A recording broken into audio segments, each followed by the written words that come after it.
stand still, you hear? Just because you happen to be the prettiest thing this side of a red wagon don't mean you can put on airs with me. No, sir. As far as I'm concerned, you're still just a bushy-tailed range pony, and don't you forget it. How's it going, big brother? Yeah, short shanks. Yeah, if it's any better, I think it's a frame-up. Oh, short shanks, huh? You better watch what you call me. I'll jump up on a stump and punch you in the knee. This is about the flossiest-looking crowbait I ever did see. Yeah, sure she is. That's why you just give your right arm for her, that's all. I don't know about my right arm. I might give her a nice stall in the back of the barn if she didn't have enough sense to get in out of the rain. She's too pretty for a range horse. What are you going to do with her? Oh, I thought I might make a gift out of her. A gift? Yep. After you hand-fed and raised this filly from a colt, you're just going to give her away? Must be a pretty important reason. Well, yep. Sort of thought I might make an engagement present out of her. Oh, yeah? Who's getting married? Me and Margie Owens, the whole. Hey, now look, you're not spoofing me, are you? I don't think so, Joe. Hey, Joe, wait a minute. What do you mean, wait a minute? This is the real Huckleberry. It's the greatest news ever. It's a real Huckleberry. Oh, Hoss, I don't know what to say. You better grab a hold of the holder on that filly, because I'm going to yell. No, Joe, wait a minute. No. Joe, Hey, wait a minute. what did Pa say? Well, I ain't had a chance. Yeah, so come on, No, tell wait a me. minute. Wait a minute. Hey, Pa, close the windows and bar the doors. I got the greatest news since Kelsey's hog found gold. What's all the noise about? Sound like you got your foot caught in a bear Hey, trap. now, wait till you hear this. All right, brace yourselves. Go ahead and tell him. Well, come on, tell him. Oh, Dad, burn it, Paul. Little Joe's always too All right, quick I'll to- tell him myself. Hoss is going to get married. Look, it's too late in the day for this sort of nonsense. Now, wait a minute, Pa. Now, this isn't nonsense. Now, Hoss is going to get married. He's going to marry Margie Owens. Now, look, Margie Owens is a very nice girl, and I won't have you joking about her this way. Paul, I'd be the last person in the world to joke about Margie. The fact is, it's truer than true. I do want to marry Margie, but Dad, burn it, little Joe's always jumping off the deep end. Wait a minute, wait. You mean it? Yes, sir. You mean it? You really mean it? You really want to get married? You're going to get married? Well, that's wonderful. That's absolutely wonderful. I didn't think you had that much sense in you. That's wonderful. Well, you're the luckiest guy in the world. She's much too good for you. Yeah. Now, wait a minute. Listen to me a minute. It's a fact, I want to marry Margie, but that don't mean she wants to marry me. Well, what does it mean? I ain't even asked her yet. She loves you, doesn't she? Yeah, I think. Well? So what's wrong? What are you worried about? Now, that ain't necessarily so, Joe. I ain't such an all-fired bargain. Oh, come on. Well, don't make no difference. I ain't gonna take no chances. I'll take plenty of time, and then I'm gonna ask her. You know that level piece of ground right near Rocking Chair Butte? That'd be a perfect place for the house, wouldn't it? Just right. They got the whole valley to look at. Yeah. Hey, you know, there's a lot of sweet water up there, too. Hey, what are you three talking about? Planning a house for you and Margie. Come on, let's take a look at the map. There must be about 5,000 acres there. It's a beautiful spot. And that's one of the prettiest.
Nearly forgot. I got to run an errand, Margie. I promised Paul I'd pick up a saddle. It won't take but a minute. I hope you don't mind. Of course. It's all right. I don't mind at all. Take your time.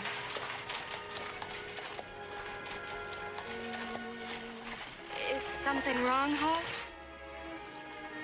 No, Everything's just fine, Margie. Just fine. So anyway, I rode back over the hill, and I came back in that little draw from the other side, and there was that old big mama bear and them two little cubs, as pretty as you please. Hey, want some more potatoes, Hoss? Yeah, one spoon. Yeah.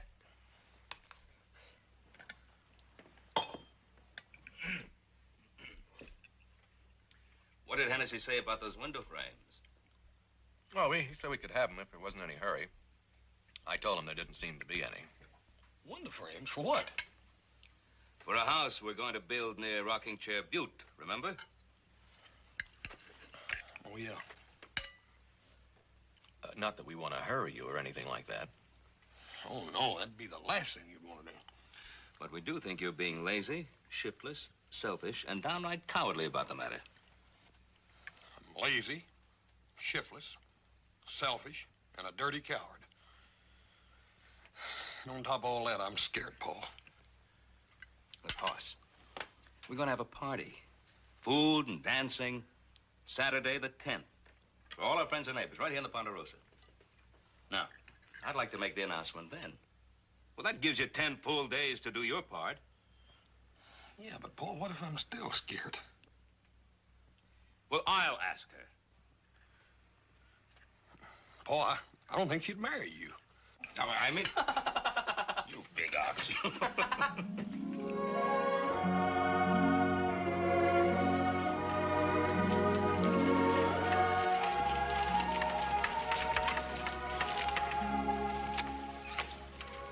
Oh, isn't it lovely?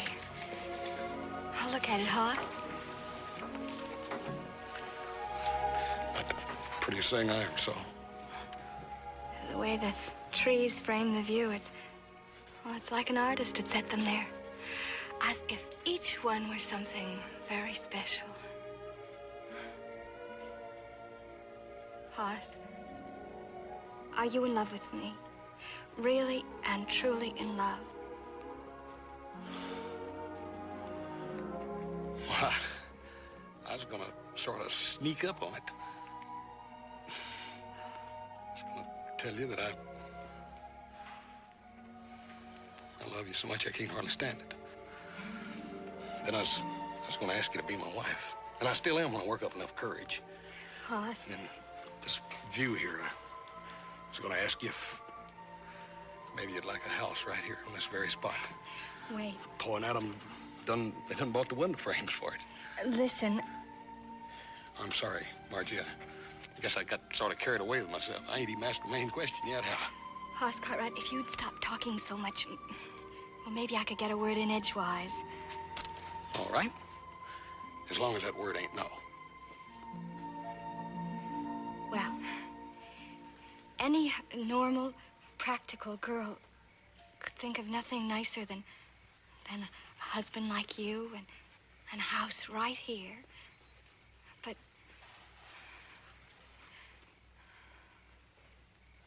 But what, Margie? Well, I've lived around here all my life, and I've known you for years and years. And I know what it would be like. But, well, I want to see the world far away from here. All the wonderful, romantic places I've only read about. Don't you understand, Hoss? Oh, yeah, Margie, I understand. All girls like to do that sort of thing. I'll tell you what. I'll take you to San Francisco on our honeymoon. San Francisco?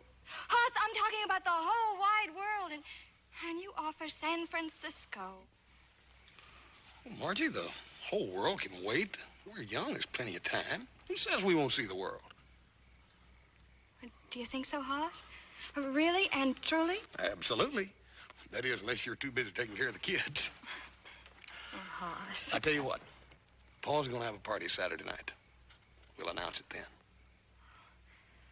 Well, I don't know that. That's so soon. And we haven't talked to Papa yet. All right. I'll come calling tomorrow night. And you tell your Paul that I'll be asking that certain question. Margie. Yes, Hoss? You reckon What I mean is...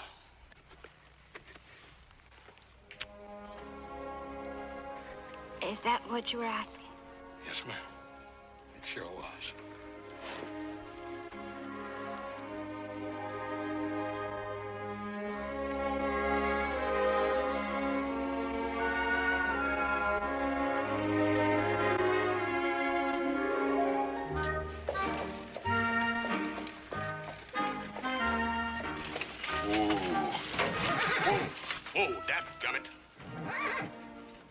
How come you're so whole-fired spooked? It's me that's got to go in there and talk to the man, not you. I ain't spooked. Little Paul said.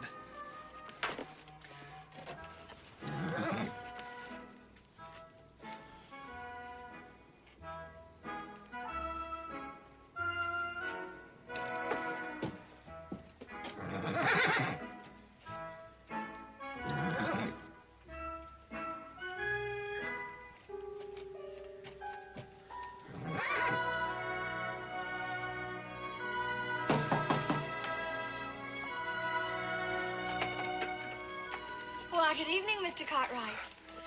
So nice of you to call. Margie, tonight was the night, wasn't it? I was supposed to come call tonight. You talked to your pa, didn't you? Won't you come into the sitting room, Mr. Cartwright, and meet our other guest? Huh? Margie, did you talk to your pa? Oh, well, that's perfectly sweet of you. Thank you. Now, may I take your hat? Dadgummit, I guess I left in the buggy. Margie, you got me so dang mixed up.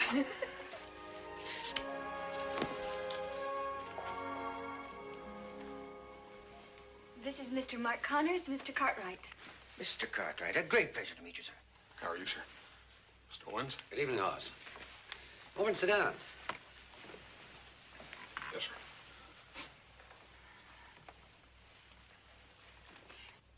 Mr. Connors came to discuss mining properties with Papa.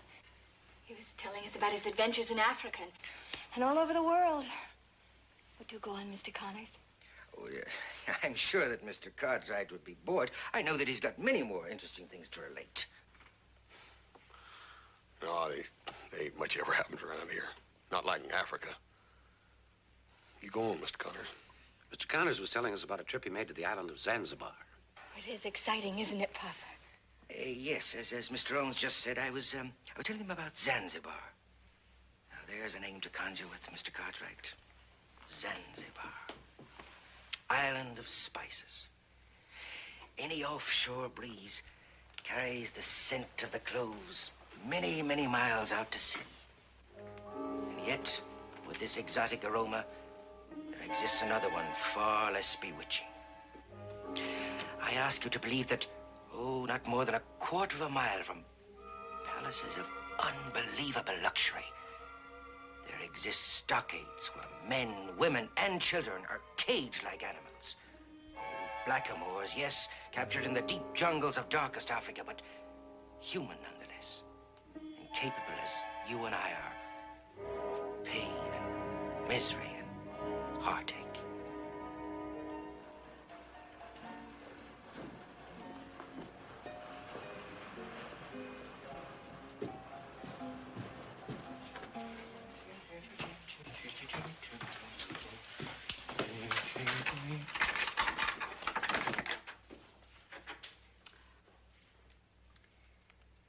If it isn't the well-traveled Mr. Connors.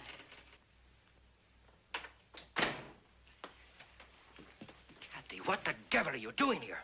Obviously waiting for you, Mark. I told you to wait in San Francisco. I told you to wait in San Francisco. The last time you told me to wait in St. Louis, I waited 3 years. Now, look here. You take this bag and get back to Frisco. Just like that, huh? Just crawl off in a hole somewhere until the big promoter decides to whistle. Well, I'm not going. Now, listen to me, Kathy, my darling. Look, I'm involved in a very important business deal. Now, if you come here to cause trouble, you're going to ruin Trouble, Mark? When you're trying to make money for us? Oh, yes. Yes, I might have known. Yeah. You could have written, you know. I would have sent the money to you. There was no need to come all the way up here. Thank you, Mark. I can use this. You've taught me very expensive tastes. This isn't why I rode that dirty, back-breaking stage all the way up here. Oh, no? Then, why? I just don't trust you. This little business deal you're involved in. What's Miss Plain Jane Owens got to do with it? Oh, that. Oh, nothing at all. Incidentally, how long have you been in town, huh? Only since this afternoon. Oh. But this is a very small place, Mark. It has the usual gossips. It just took me about 1 hour to find out all about you and Miss Owens. Well, now, listen to me, Kathy. Miss Owens is an only child and the apple of her father's rich heart. And she's got a great influence on him. You have a great influence on her. Exactly. So, you see, you mustn't interfere now, Kathy. Remember, under our agreement, you stand to gain just as much as I do, huh? All right, Mark.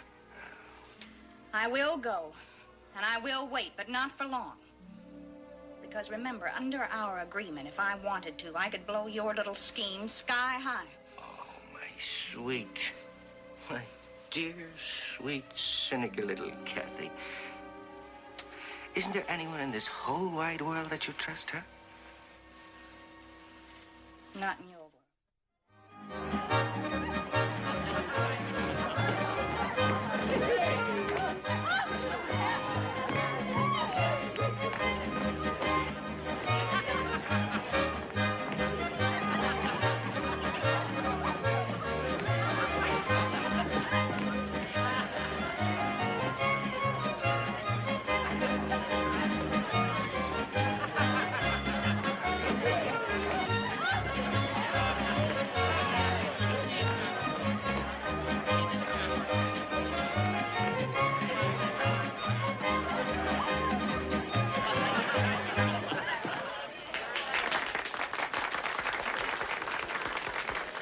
Mr. Owens, may I tell you, your daughter is as light as a feather.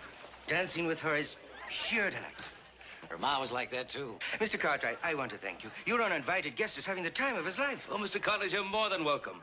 Everyone within the sound of music is welcome at this party. Gracious of you, sir, gracious. You got a minute for an old friend, Miss Owens? Of course, old friend.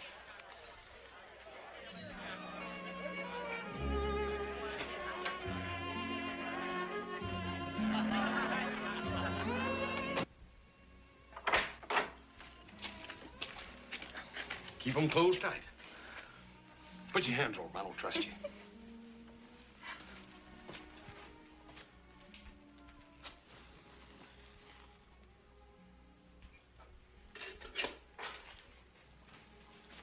Okay, come on. Keep them tight. Don't you peep.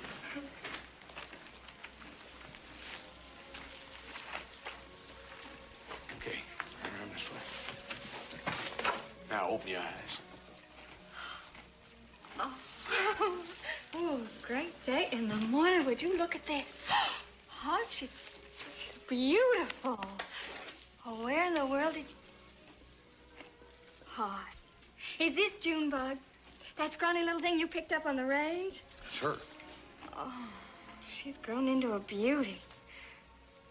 Where you been keeping her? Oh, out of sight. I'm saving her, I guess. Saving her for what? Well, if I had her, I'd parade her every chance I got. Well, I reckon I was saving her for a present all along. Just didn't know it. A present? Well, I couldn't think of a better one. Hey, who are you going to give her to? I was kind of figuring on making her an engagement present to you, Margie.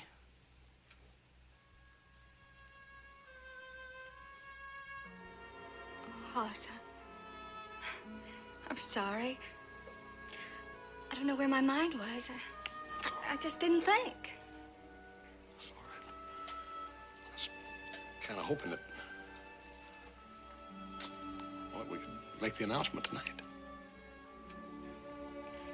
And I didn't speak to Papa, did I? Well, that's my job, but Dad Bernard, I couldn't get a word in edgewise the other night. Oh, I I'm a foolish, mixed-up girl, and I'm hurting you. Oh, you're not. Margie, you just still got some of those funny notions about the big, wide, wide world out there or something. It's so hard for me to make up my mind.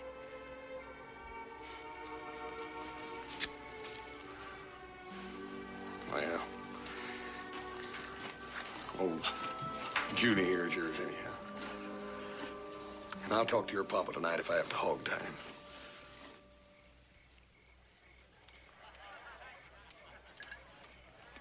Go on, I'll be in a minute.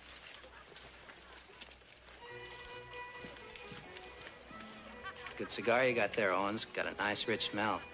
What do you want, Gilbert? I want my money back from that little deal we had together. That business deal failed. We both lost money. You can afford to lose money, but I can't. It seems to me if you could include me in another deal. If this is blackmail, A little trouble, Mr. Owens? Stay out of this, dude. Thank you, Mark. I think Mr. Gilbert has said all he's going to say.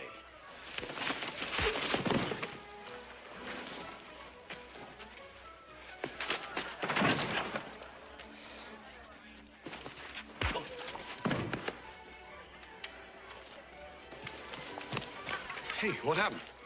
I'm terribly sorry, Mr. Cartwright. This is a devil of a way for a guest to act. How did it get started? Well, Gilbert there threatened me, and when Connors came on the scene, Gilbert attacked him. It'll be all right, though, Margie. Miss Owens, he'd been drinking, I expect. Perhaps we should go, Mr. Owens, before this gentleman wakes up and causes us some more trouble. Oh, yes, of course. Matter of fact, Margie, I was looking for you when this happened. Come along, my dear. Mr. Owens, there's something I want to talk to you Yes, about. but not tonight, Hoss. We really must be going. Margie. Well, I'm sorry, Hoss. Good night.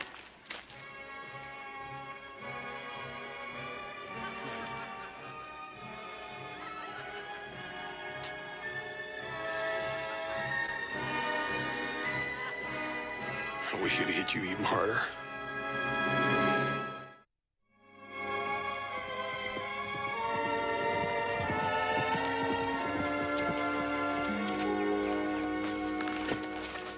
You been waiting long? Well, some. Your note said 1 o'clock. How was Mr. Gilbert after we left? He's all right. I think his head was hurting more from the liquor than it was the fight. However, that Connors throws a pretty good punch. Hoss, please forgive me. After making you wait so long, I'm going to say no. I can't marry you.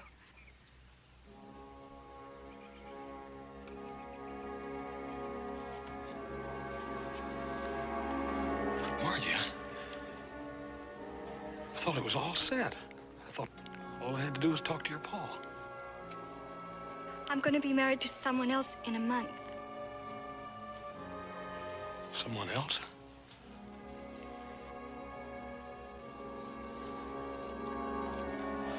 This is the first I knew that you had anybody else in mind. Well, I didn't until a few days ago. Oh, Hoss, I'm sorry. I don't want to hurt you. Please forgive me. Listen, Hoss.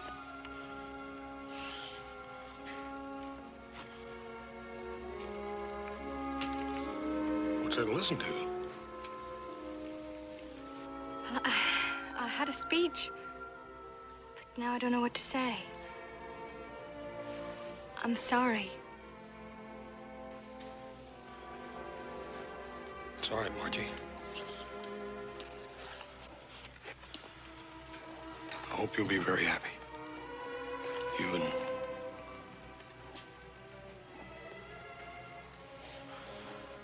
Who is it, anyhow?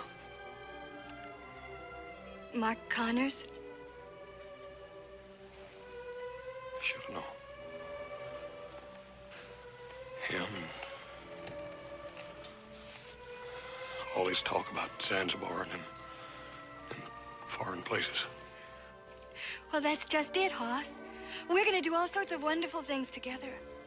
We're going to travel all over the whole wide world.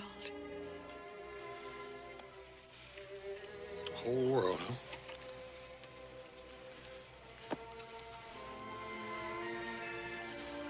Best of luck, Margie.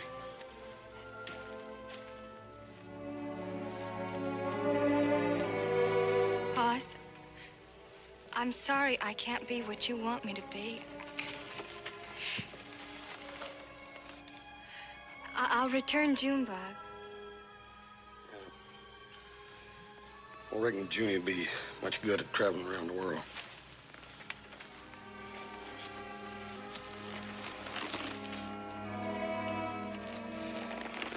Bye, Margie.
You make sure you eat every bit of that. I want Hoss to come back and find you all spindly.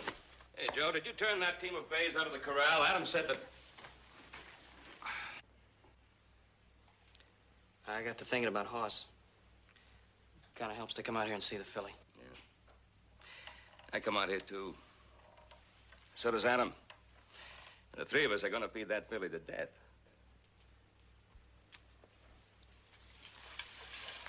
Look, Pa, I think I ought to go after him. He's been gone for almost a month now. Oh, Joe, you know, you could help him mend a broken leg or broken arm, but a broken heart he has to mend by himself. He'll be back when he's ready. What about the wedding Sunday? Are we going? Well, George Owens has been a neighbor for a good many years. Margie's been almost part of the family, more than a neighbor. I think we should go to the wedding. I guess you're right.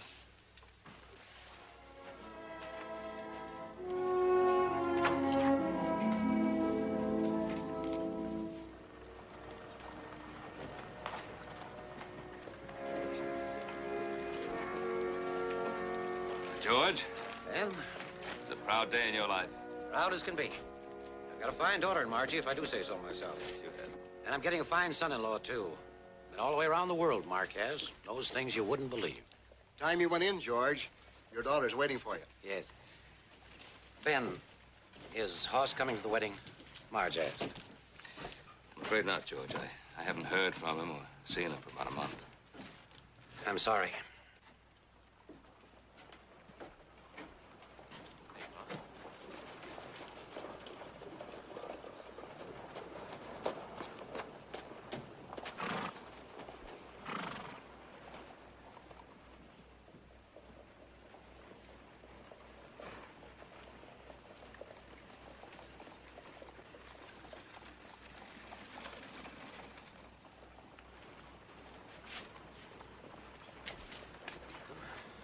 We might as well get on inside. Come a long way to see Margie get married. I don't want to miss it.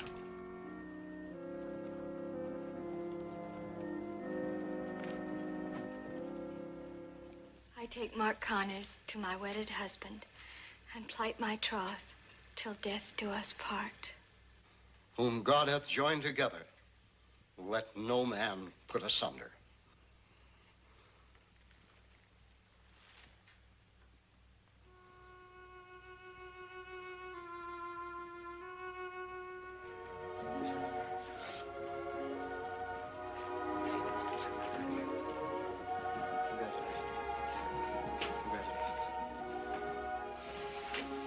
prettiest girl in the whole world, Margie. You look fine. You look happy. I hope it's that way for you always. Thank you, Hoss. Kiss the bride. Please.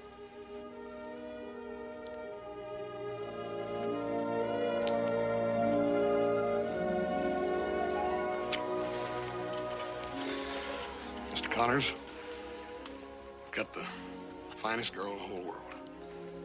Congratulations. Why, thank you, Mr. Cartwright.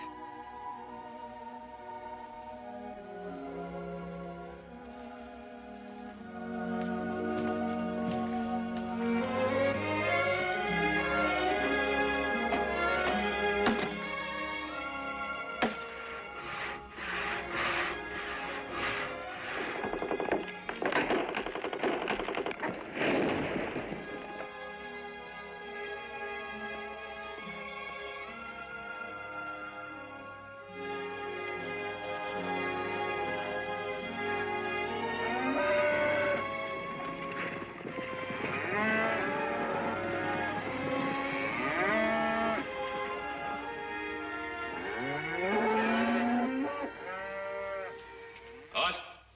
Yeah, Paul. Margie's father's in the house. Wants to see you. Seems to be rather important.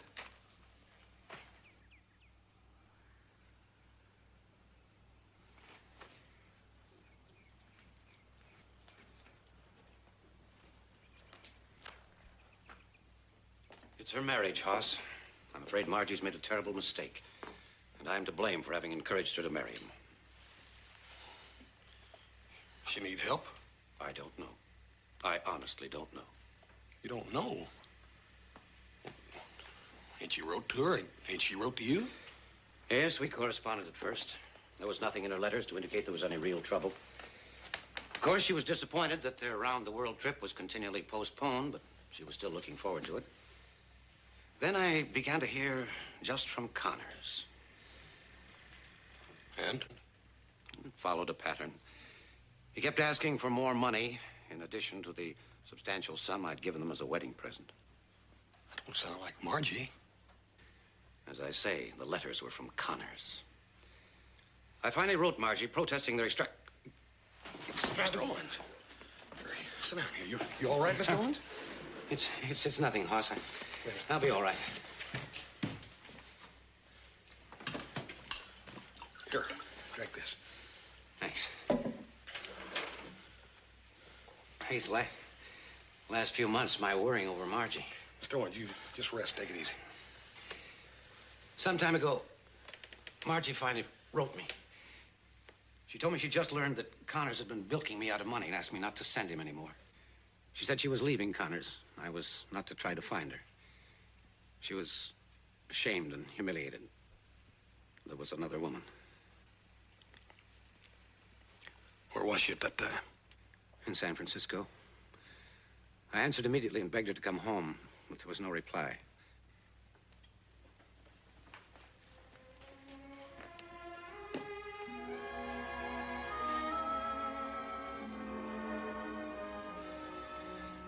You want me to try?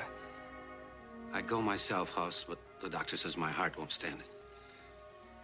If Margie's in real trouble, she'll need strength, not weakness.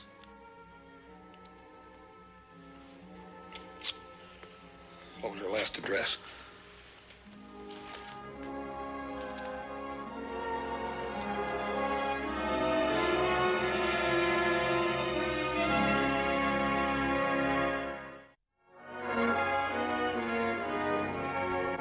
Didn't leave an address?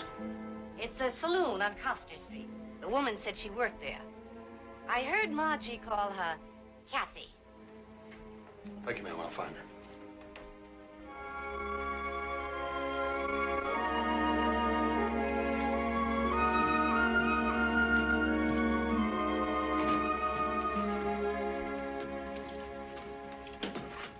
What will it be, friend? I'm looking for a woman named Kathy. Does she work here? A woman named Kathy owns half this place. What do you want her for? Need to ask her some questions. Ask away, big man. Howdy, ma'am. Are you Kathy? I'm Kathy. What can I do for you? Ma'am, I'm looking for Margie Connors. What makes you think that I can help you? I think you can.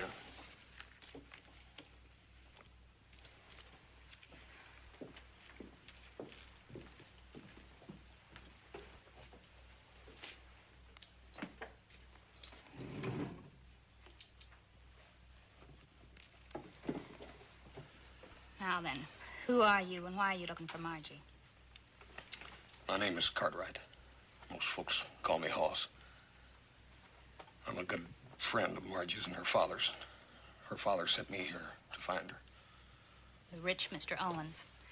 Did he send any money? Nope, just me. That's too bad. Margie could better use money in her condition. What condition? She's gonna have a baby. Is she all right? She's as well as any woman could be, having a baby by a man like Mark Connors. Where is she? I want to see her. What do you plan to do? I'm going to take her home where she belongs. Well, home is where she belongs. All right, my big friend. I'm gonna trust you. I don't know why, since you're a man. She's at the district hospital. Now, here's how you get there. The doctor will be right out, Mr. Cartwright. Please be seated. Thank you, ma'am. This your first? Huh? This your first? Baby, I mean. My fourth. All girls up to now, but I'm sure it's gonna be a boy this time. I told my wife. Doc, are you Dr. Duffy? You must be Mr. Cartwright. Yes, sir. Hi, is she Margie? I mean, can I see her? Yes, of course, but I can't understand why some member of her family hasn't contacted her now. Doc, nobody could find her. I don't reckon she wanted anybody to see her or something. Well, frankly, she still doesn't want to see anyone. It's a very troublesome attitude, Mr. Cartwright. A very serious lack of spirit, of hope, even of will to live. You just let me see her. She ain't got nothing to worry about, Doc. I hope so. Her attitude has me very worried. Come on, I'll take you to her room. She needs to be with someone she knows. I hope you can help her.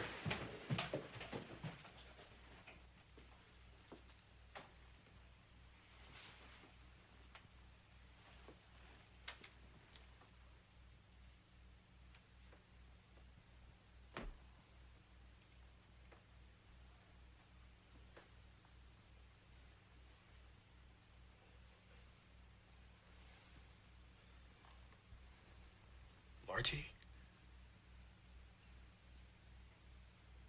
Margie? It's me, Hoss. Go away, please. Go away. I don't want you to look at me. Margie, you ain't got nothing to worry about. I've come to take you home. Hoss. Oh, I've been such a fool. Made such a mess. Margie, all that's done with now. Like I said, I come to take you home. Dear Hoss. I thought I didn't want to see anyone anymore. But now I'm glad you came. Hoss. Papa. He'd have come himself, but he said Dad burned sick of worrying about you. But as soon as I get you back, you'll be all right. If anything happens, will you make sure the baby gets to Papa? You listen to me. You and me and that baby are gonna go right back to the Ponderosa, and we're gonna build that house just like we planned. Margie, what's the matter? It's just a pain.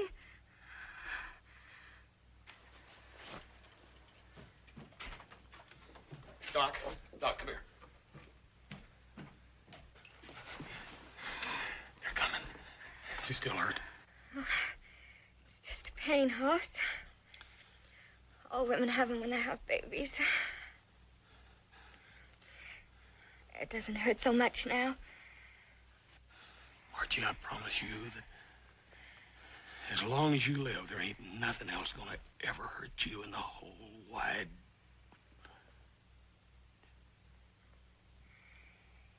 In the whole wide world.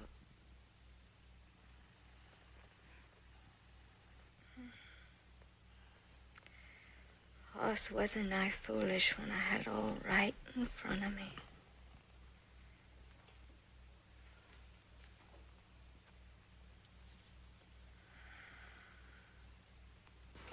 All right, Mr. Cartwright, you can go on back to the waiting room. I'll see you there.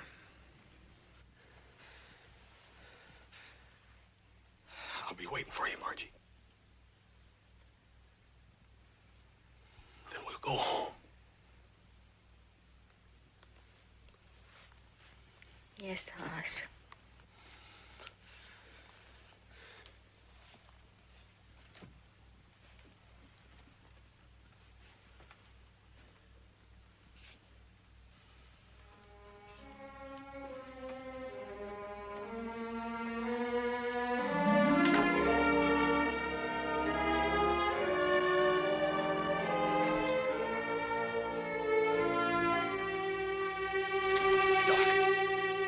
I'm sorry, Mr. Cartwright. Sorry. I was afraid of it. That lack of spirit, the will to live, just not there. Please give my sincere regrets to her family. But the baby's a fine girl. Healthy, pretty, just like her mother. She should be a comfort to the family. And I think in about 10 days, she'll be able to travel. That should give you time to get a nurse to help you. In the meantime, I can be reached right here at the hospital through the next 10 days. Goodbye, Mr. Cartwright.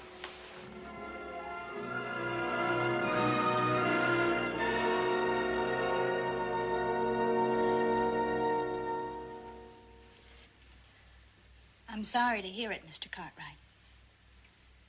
I tried to help her, but I couldn't help her want to live.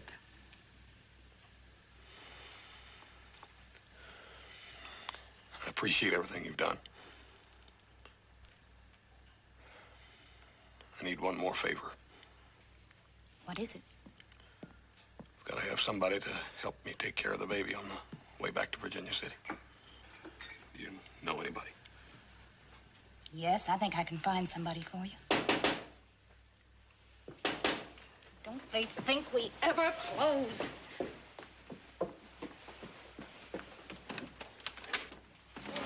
Dear Kathy. Well, Mr. Cartwright. Aren't you a long way from home, sir? I told you I'd come after you, Connor. Oh, please, Mr. Cartwright, don't be a hero. In the first place, I can outdraw you. And the second reason, I imagine you can feel in your back. I thought you worked for me. Only part-time, my dear Kathy. The rest of the time from me. He knows where the money comes from. And I imagine you've been satisfied with your share of it, too. Neither one of you's fit to live. Oh, dear. I'm terribly sorry that you're being unreasonable. I had hoped that your obvious feeling for my dead wife would persuade you to act as an emissary to her father on behalf of my baby daughter, of course. Oh, yes, I know. John there keeps me well informed about everything that happens. What are you going to do, Mark? What any loving father would do, I'm going to claim my child. Oh, no, you ain't. Oh, no, you ain't. Margie's baby's going back with me. Oh, don't be stupid, Cartwright. Legally, the baby is mine. Of course, I could be tempted to change my mind now, couldn't I? Why don't you go back to Mr. Owens and tell him that I will relinquish all rights to my daughter for a price, huh? Oh, Mark. You don't miss a trick, do you? Not if I can help it, no. If you attempt to go for your gun, I'm afraid one of us is going to have to kill you first. In self-defense, of course.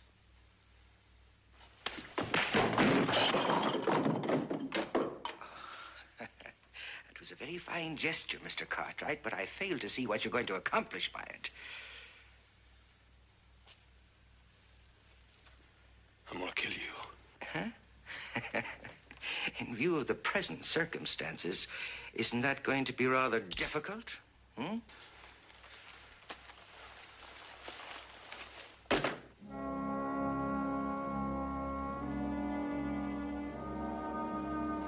You're a miserable human being. But they don't hang men for that. They do for shooting down an unarmed man.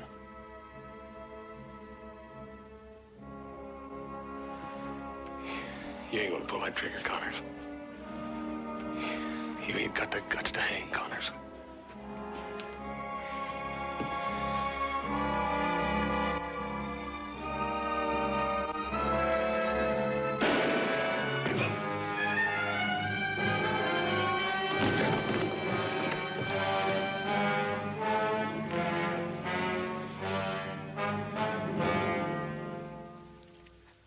I'll take care of it. You take Margie's baby home.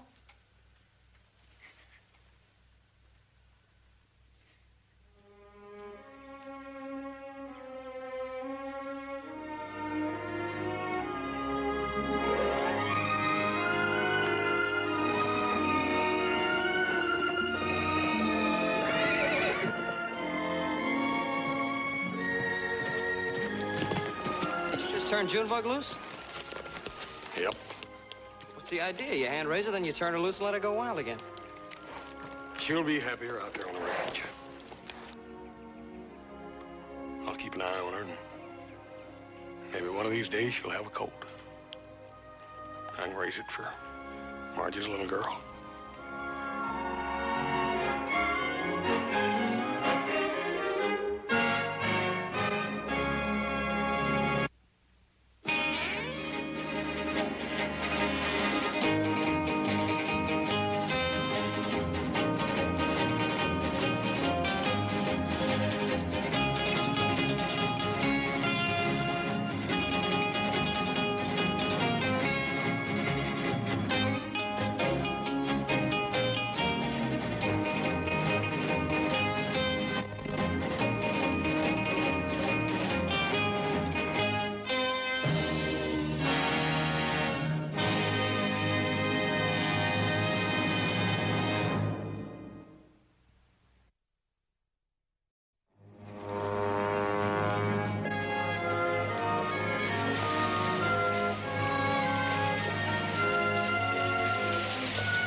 Anything else I can help you with, Mrs. Banning? No, thank you very much. Mrs. Benning, I'm Ben Cartwright. Mr. Cartwright, how good of you to extend your hospitality to a poor, sick stranger. Well, really, the wife of Horace Banning is hardly a stranger. What a very nice thing for you to say. This is my daughter, Melinda.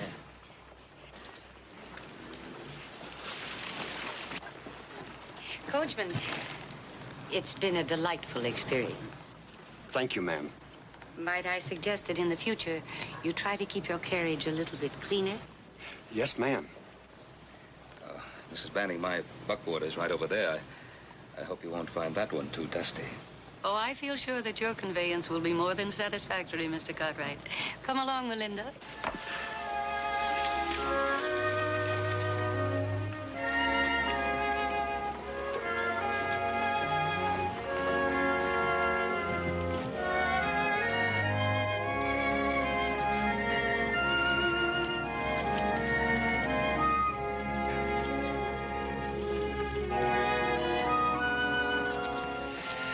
Well, this is where the Ponderosa begins. Why, this is the domain of an emperor. How do you like it, Melinda? It's so different from home. It's like being in another world. Well, we want you both to feel that this is your home, and we want you both to stay as long as you possibly can, or at least as long as Horace can bear to be without you. Well, you do make us feel most welcome, Benjamin. I wish Daddy were here. So do I, darling. So do I. It is too bad that he couldn't have come out with us. But publishing a daily newspaper is quite a job. You know, it must be about 25 years since I've seen Horace. But even in those days, I knew he'd be a success.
Banning, their daughter, my boys, Hoss, little Joe.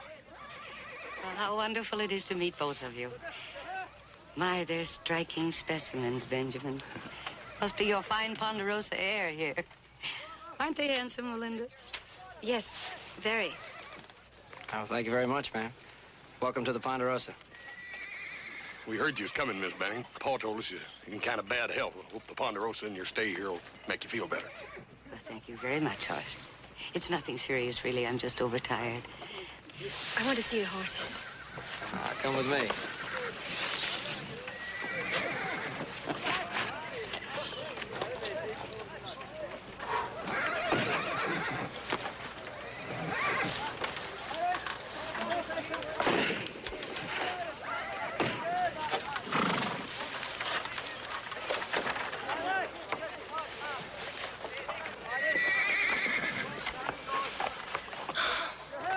Outside.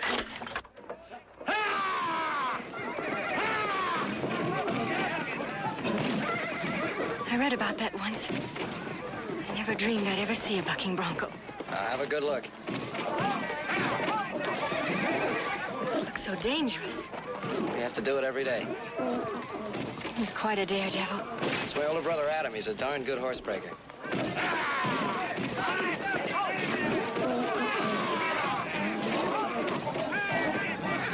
Horse looks like it's half wild. I think he was all wild once. It's hard to think of horses as being wild. Where I come from, they're all so gentle. You gotta break him, and they won't do any work for you. What is it that has to be broken, little Joe? It's just the wildness that's in him.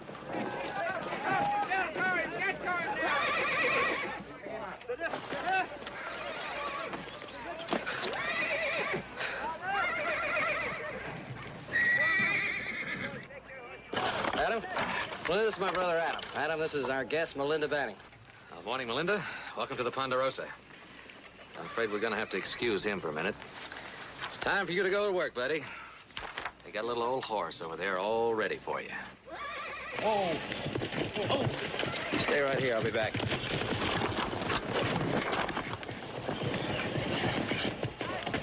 Adam? Yeah? That was so exciting. It looks so very dangerous. It's just a job. Watch him.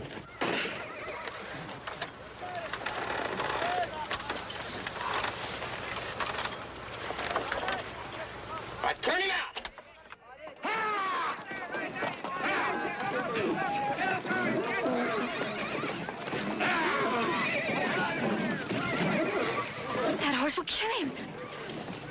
hasn't happened to him yet.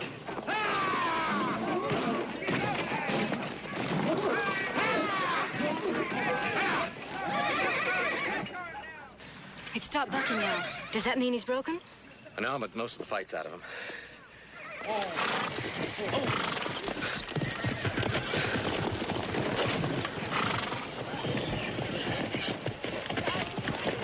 Great, Joe.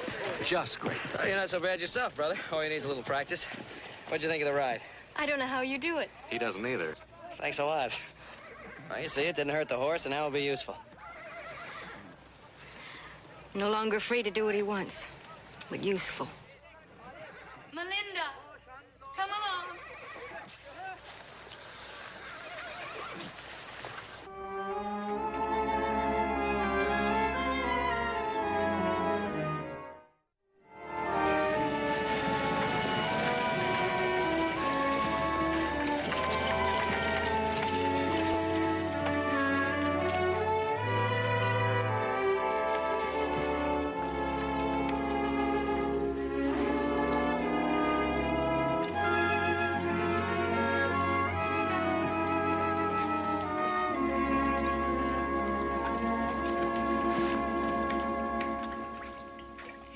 I must say I find myself a bit surprised at these Cartwrights. For all their money, they live out here like so many savages. Of course, that could be improved. And they are of good family. A bit uncouth, perhaps, but there's good blood there is. And their holdings, they're as vast as half the state of Maryland.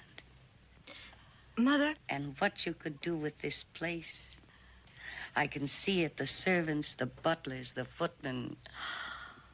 Mother, may I say something? No, darling, not in that tone of voice. That always means that you're about to think for yourself. Anyhow, we said everything there was to be said before we ever left Baltimore. But, Mother, please, just listen to me for a moment. Yes, Melinda. Are you sure? Are you quite sure that what we're doing is right? Don't you know? In your heart, don't you know? That what I'm doing is for your own good. Mother... Come on now. Get out of that tub and get dressed. Mother, please listen to me. Melinda, there is nothing sadder, more futile than foolishness. And you, my poor darling, seem to have been blessed with more than your portion, thanks to your father. But you're lucky, because to compensate, you have beauty. Beauty that was wasted in Baltimore, thanks to the way we had to live due to your father's continuous failures.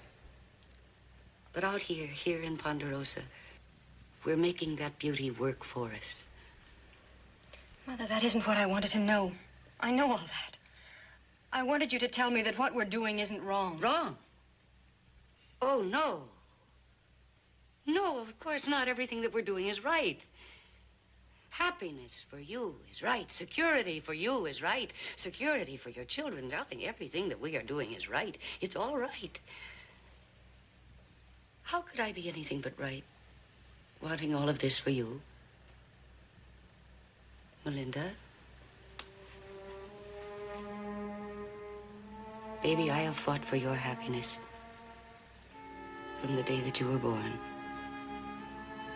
But I'm getting tired. I really am. I'm awfully tired. There isn't a great deal of fight left in me.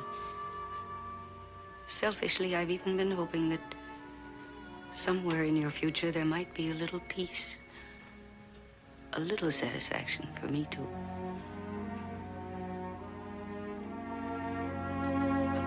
No, don't cry. You'll ruin those wonderful eyes. You are a lovely girl. I merely want someone to appreciate that. Come on, let's get dressed.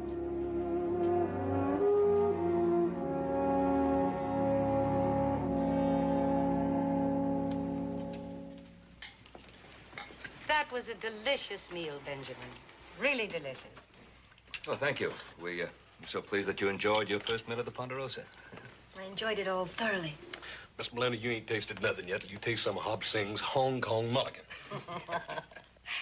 Of course, Baltimore is noted for its food, especially seafood. We catch some pretty fine trout around here, too. Chincoteague oysters lying on a bed of glistening ice, and lobsters, first broiled and then served in melted butter. And our home, brilliantly lit with hundreds of candles in crystal chandeliers, and in one part of the room a small orchestra playing gently and softly. Very often, the music by that gifted young Polish composer, Mr. Chopin. And the servants, one behind each place, in the white uniforms, the white cotton gloves, the white stockings. And inevitably, the governor is the first one to arrive. He's always so prompt. But then he has great respect for my husband and Horace. Poor dear, dear Horace. How he fusses about the social life I impose upon him. But I think deep down he enjoys it just as much as I do. I'm afraid he'd be rather disappointed in our primitive way of life out here. Oh, no, not at all. You're wrong about that. Horace is a great out-of-doors man. You'd all like him so much. Why, do you know, his idea of a banquet is a hunt breakfast after an early morning exciting ride to the hounds. He has his own stables. Most of them are thoroughbreds. I feel a little faint. I need some air. I think it was all the traveling today. Oh, no, gentlemen, please sit down. Melinda's given to these momentary spells. Poor darling, she's been so delicately born and so delicately bred. I think I better see that she's all right. Excuse me.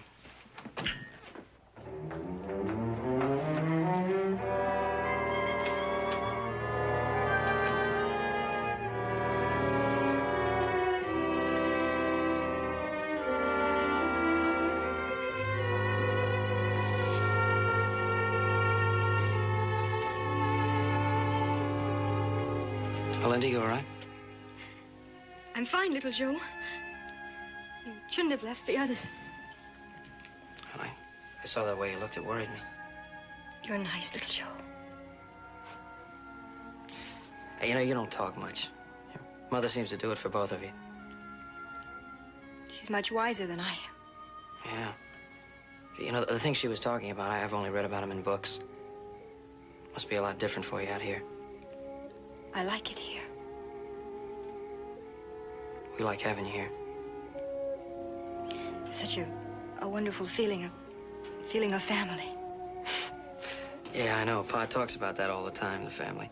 That's how everybody thinks of us around here, the Cartwright family. You don't have to be here long to realize you all belong together. Hey, you know, sometimes I think we're together too much. It's a little rough on me being the youngest. Well, here I am talking about myself, and it's really you I want to talk about. There isn't very much to know. Where I come from, I lead a very quiet life. Quiet? What, without a house and all those servants and the governor coming to dinner all the time? Your father being a big newspaper publisher? What's the matter? You feel bad again? It's nothing. I mean, you're not disappointed in the way we live out here. Oh, Joe, please.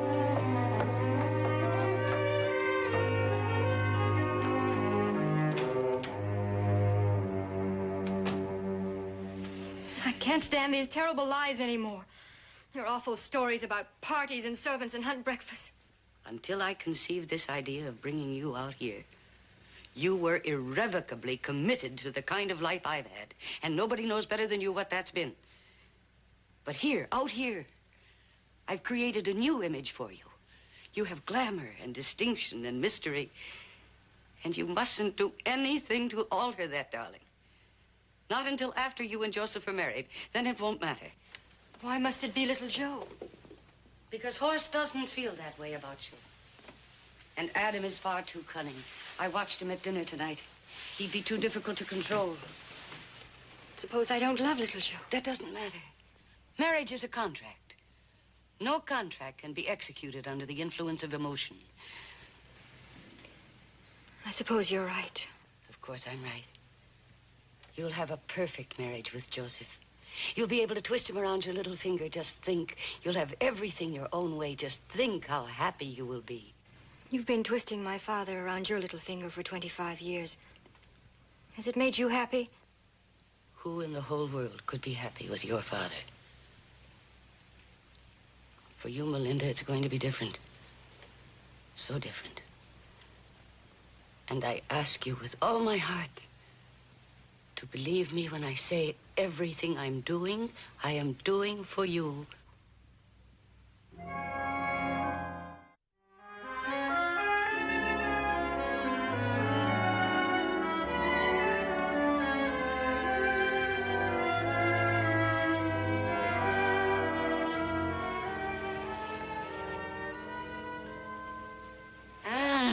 That's wonderful. Hey, that's just wonderful. What is it? Well, the recipe's been in my family for generations. It comes from France. Do you have any wine? Well, it's a little early in the morning for that, isn't it? Not for me, silly. For the stew. I told you this recipe came from France. Well, I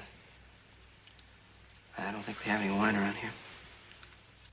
If you think real hard, it'll come to you.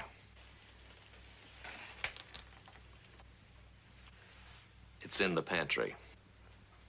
Oh, yeah, the pantry. Yeah, for the minister, I forgot. I knew it would come to you. Well, I'll get it.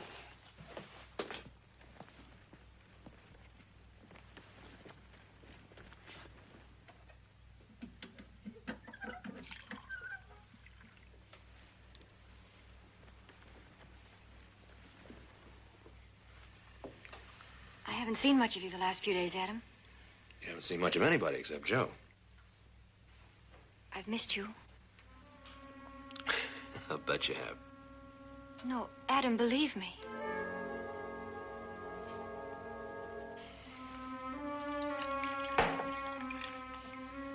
What kind of a woman are you? First it's Joe, and the minute his back is turned, it's me. Adam, if you just let me explain, Adam. Yes, Melinda? I was going to ask you if you'd like to taste some of the beef stew. No, I'd rather be surprised. He's gonna be surprised, all right. Wine and beef stew. What are the Frenchmen gonna think of next? That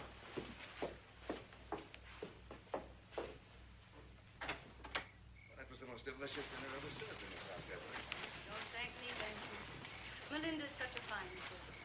She was instructed by one of the greatest culinary teachers in the world. I like it better here at night.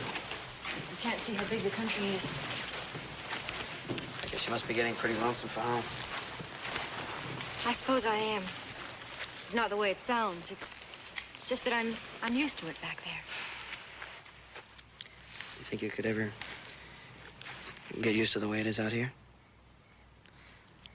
You get used to love, little Joe, and then you don't have to get used to anything else. Does that mean what I want it to mean? You're sweet, little Joe. You're the nicest person I've ever met. I mean, you're pretty sweet yourself. I haven't been able to think of much else since you got here. Then I'm glad I came. But I'd like to ask you a question if I thought you'd give me an answer now. What answer do you want, little Joe?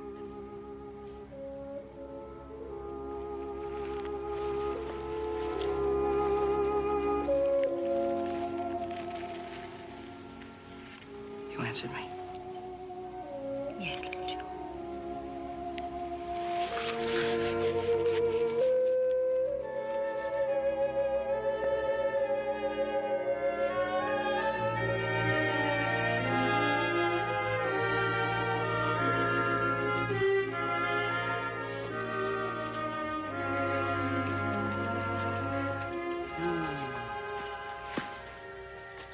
Oh, this air. It really is invigorating, isn't it? It's like fine perfume. Mother, the men may not like it, bothering them while they work. Joseph asked you to come, did he not? Yes, Mother. Men adore women who show an interest in their work. It makes them so proud of their little achievements. Mother, there's something I must tell you. Please, Melinda, I have ordered you not to think. Benjamin. Well, I I got these side saddles. I hope they're what you're used to. Benjamin, you don't think the boys would mind if we looked in on their work for a while, do you? Mind? Why, not at all. As a matter of fact, I think you'd find the work we do in the Ponderosa very interesting. Now, you won't forget where they are. They're just over that next rise. Shall I help you up? Oh, would you please? Oh, boy.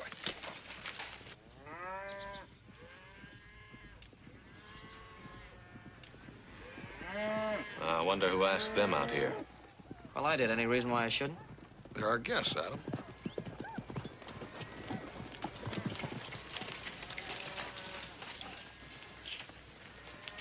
All right, Melinda, you have a good ride? Howdy, ma'am. You enjoy yourself? I should say we did. Thank you so much. Oh, there we are. That was just fine, just fine. Well, are you cooking? No, ma'am, we're not. You don't seem very glad to see us, Adam. No, I was just thinking about your comfort. This might be a little rough on you. Thank you very much, Adam. But you'll find that Melinda can accustom herself to anything that happens on a ranch. Sure. Oh, let's get the cab, will you? Joe, get some more wood. Right, Adam. Excuse me.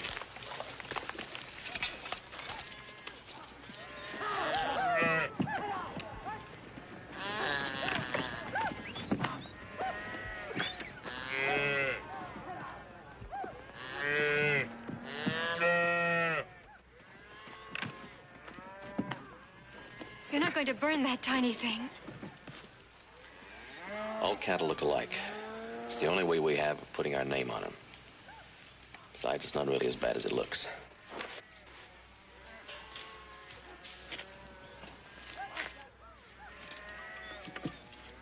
You got it?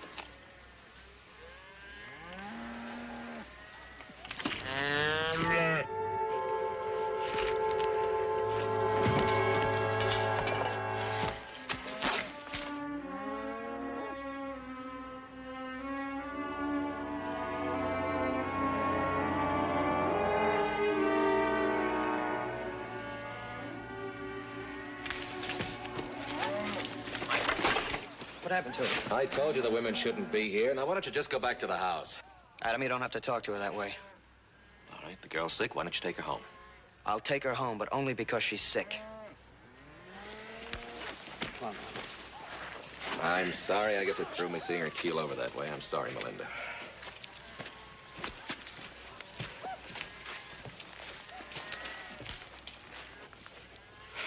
Looks like little Joe's sort of stuck on that gal, don't it? Yeah.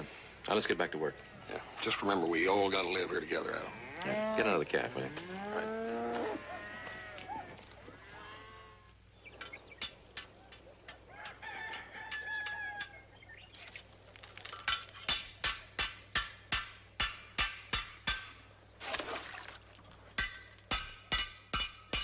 What kind of wire is that?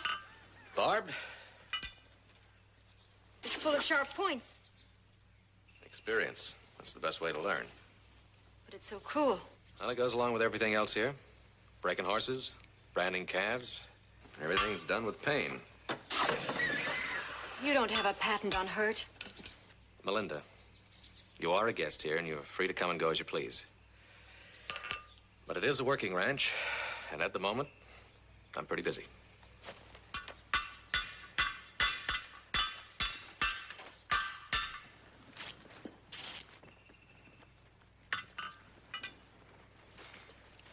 Leave me alone. Get away from me.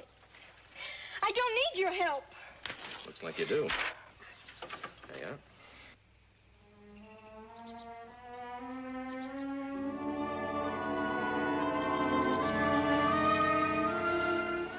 I'm sorry, Adam. I don't know what led me to do that.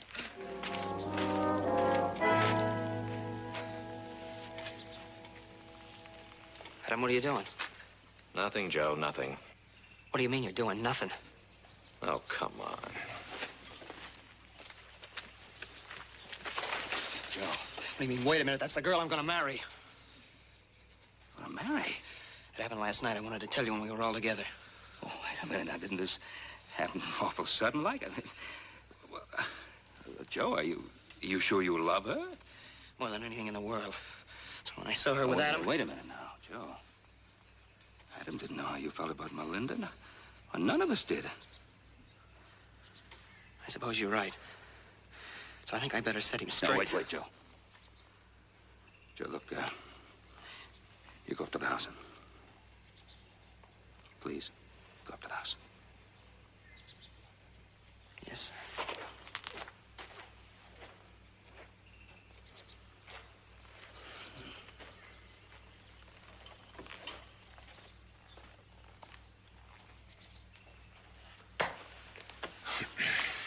Well, what happened? Nothing. She got her dress tangled on the wire, and I helped her, that's all. Did you know that Joe wants to marry her? You're kidding. No, he just told me. When did all this happen? Well, evidently last night. Well, it can never be. She's not in love with him. What do you mean? She's not in love with him. Look, Adam. Do you have any feeling for this girl yourself? No, but that's not the point. What is the point? The point is, she kissed me. She kissed me, but she's marrying him. Oh, this is developing into some situation. Oh, that's for sure. I think it might be a good idea if I got away for a couple of days. Go down to Tucson, maybe look at that new strain of beef, huh? That might be a good idea.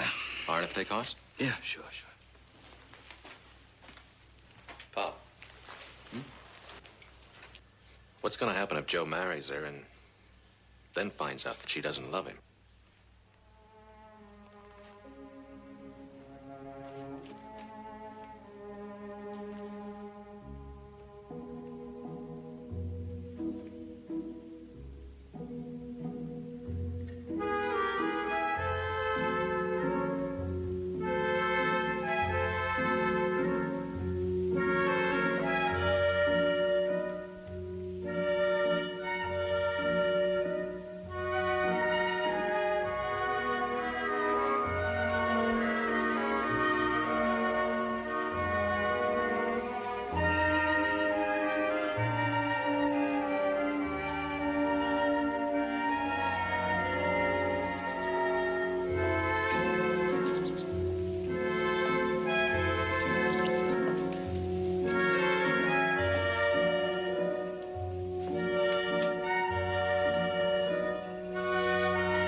Horace.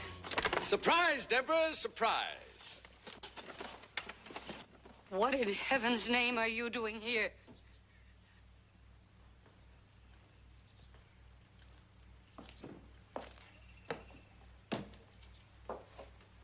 Hello, Deborah. Horace, I asked you a question. What are you doing here? Well, my dear, I'm afraid I have some unfortunate news. Some unfortunate news? That means you've lost your job again. Well, that hardly surprises me. Well, why did you come here? Of all times, why did you come here now? But, Deborah, you're here. Where else would I go? Any place in the whole wide world except here. Now, you get on that thing and you ride out of here just twice as fast as you came in. But, Deborah, I don't understand. It's been such a long trip. I'm hungry and I'm tired. Why must I go? Why can't I stay here? Why can't I see Melinda and my old friend, Ben? Because your old friend, Ben, is the last person in the world I want you to see right now. Horace, Melinda and Joseph Cartwright are going to be married. Married? Why, that's just wonderful. Melinda and the son of my old friend. I think that's simply wonderful. Why, it looks like I got here just at the right time. Horace, I have worked for weeks in time and in effort to bring this marriage about. And now you come along unexpectedly and spoil everything. Spoil everything? How could I do that? Why would I do anything to hurt Melinda? I'm her father. You are not Melinda's father. Not a father? You are not the father I have described to Ben Cartwright. But Ben knows me. He knows I'm her father. Ben Cartwright thinks Melinda's father is a successful businessman. He thinks we have lived in grace and splendor. He thinks she has known culture and wealth. I don't know why you made up all those lies, but I know Ben Cartwright. And I know that whether Melinda had money or not wouldn't mean a thing to him if his son loved her. You fool. You dull, thick-headed, idiotic fool. All your life you've been avoiding reality. Deborah, I don't think that's fair. Well, this is one reality you're not going to avoid. You have always been a detriment to your daughter. Deborah. And now you are a threat to her future. If, as you say, you love her, if you really love her, you will get out of here. Don't bring her future happiness crashing down around her head.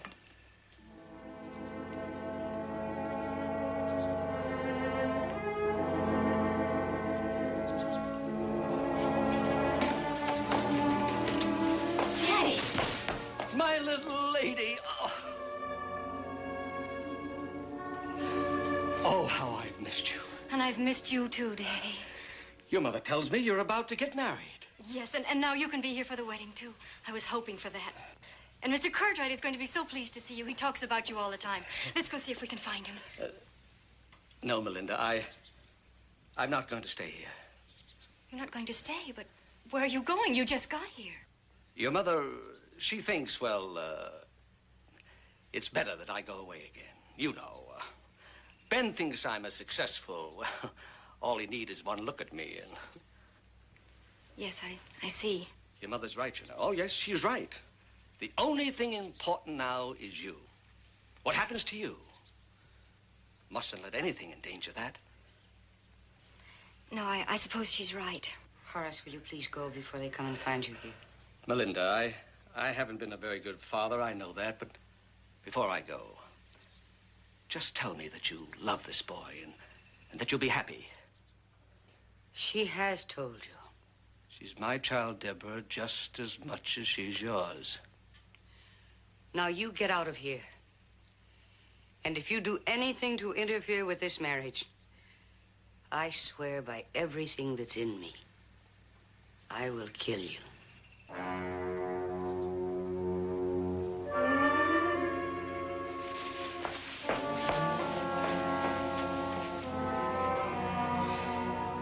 At this moment, Deborah, that might be an act of grace.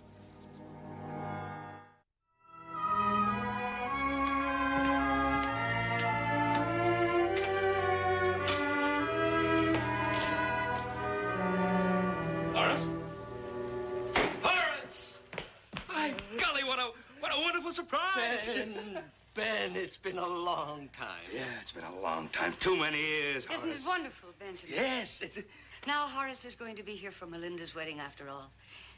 You were the one thing that was lacking, my darling. But now that you're here, everything's going to be all right. Oh, you must be so tired, my sweet. Come along. We'll get you washed up. Come along. We'll talk, Horace.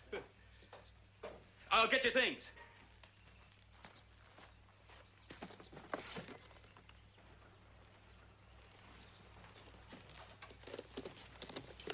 Oh, Joe, did you see Melinda's father? I'll tell you, it was the most wonderful surprise when I...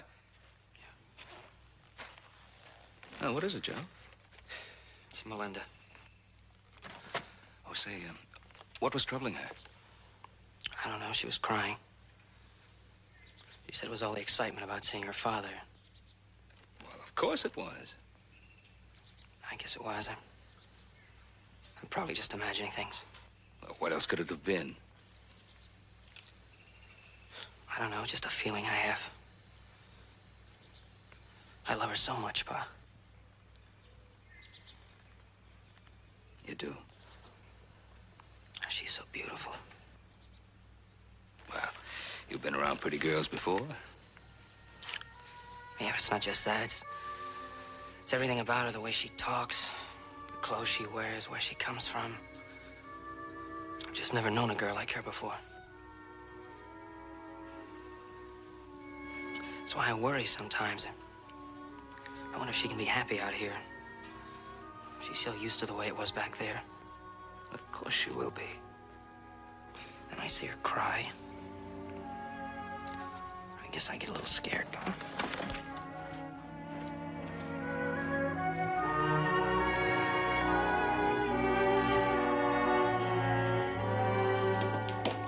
Good evening, Ben. Nothing like a shave and a bath to make one feel like a new man. Well, I'm glad you're feeling so much better. Will Melinda and Deborah be down shortly? In a little while, you know women. It takes them longer to comb their hair than it takes a man to grow a beard. Exactly what you mean. Well, dinner won't be ready for an hour anyway. Another hour? Hop Singh wants to outdo himself. Well, that'll give us a little time for a talk. About old times, eh, Ben? I've been looking forward. Well, not exactly about old times.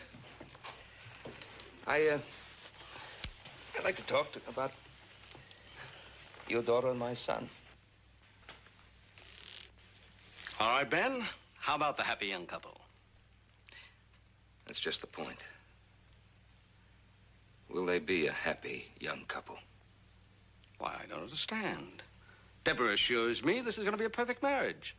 The young people, she says, are very much in love. I'm worried about them, Horace. Worried? What's there possible to worry about? Well, for one thing, their backgrounds are so different. Joseph has spent most of his life right here on the Ponderosa. Oh, boys have been back east on visits, certainly, but he's a boy who's grown up on a ranch.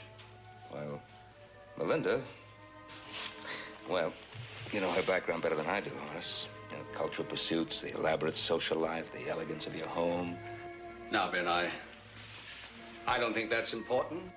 It's important to Melinda. If she has to give it all up for this kind of life. Oh, well, we like it, of course. It's what we know. But your daughter,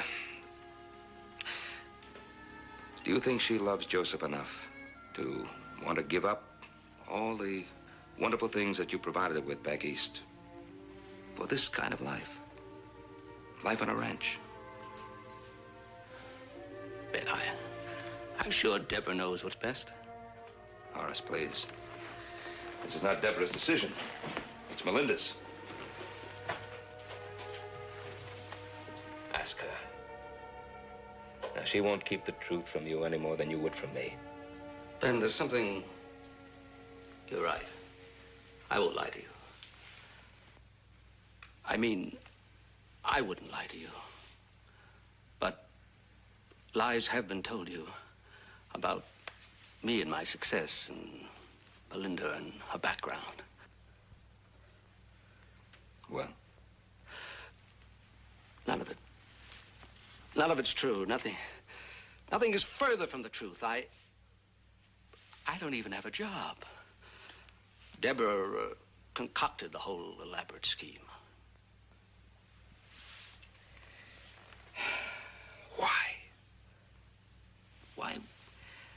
Why would you have to do a thing like that?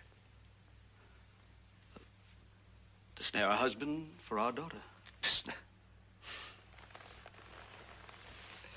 But does she have to pretend to be rich?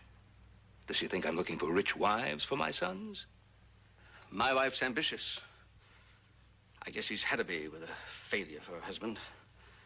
What she did was wrong, Ben. Very wrong.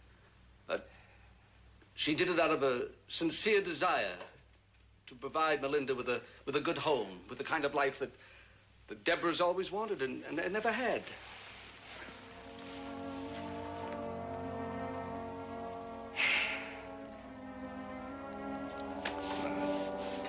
That's not the question now, is it? The important thing is, does Melinda love Joseph? Or would she marry him for money, for a share of the Ponderosa, the comforts that could be provided her? I honestly don't know, Ben. All her life, Deborah's been telling her what to like, what to think, what to do.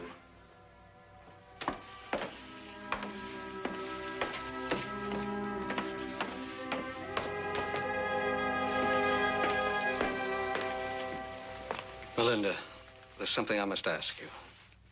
Yes, Father. I heard you talking to Mr. Cartwright. I know what I must do. Where is little Joe, Mr. Cartwright? Well, he's out of the barn. His horse went lame. He's tending to him.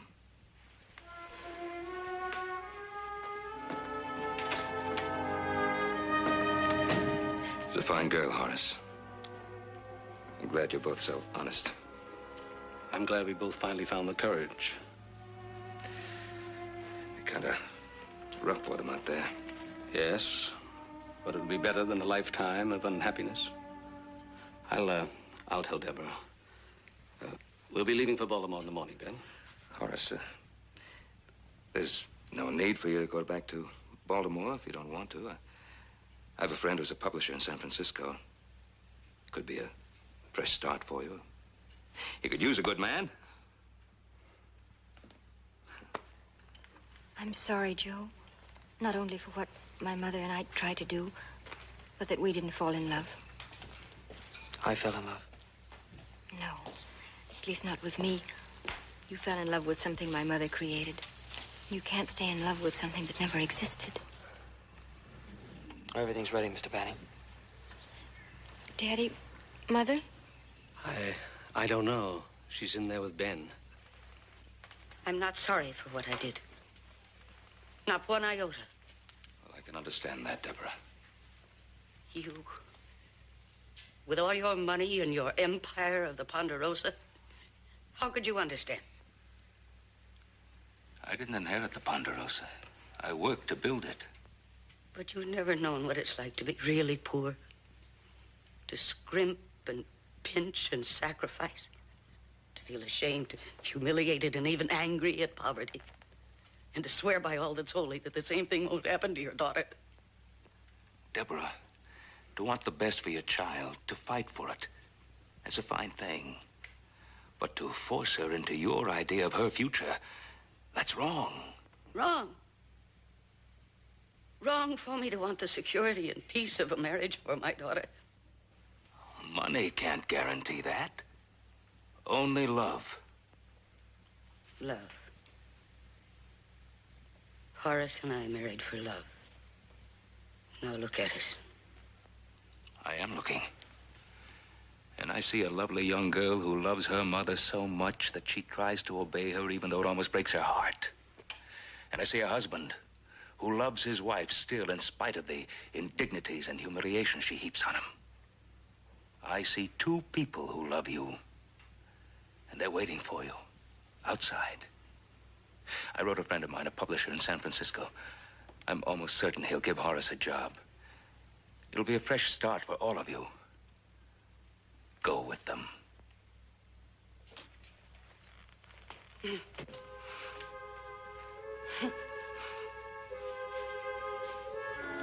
Goodbye, Ben. And thank you for everything. Goodbye, Horace. Good luck. Goodbye, Melinda. Goodbye, Mr. Cartwright. And thank you.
Hey, Toby, my cup's empty.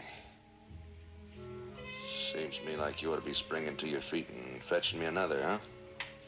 Can't spring a lick till the sun's up for a full hour. Got about 40 minutes to go yet. Why don't you spring for yourself?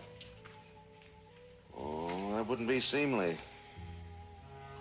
You're the station manager. Station manager's supposed to wait on folks.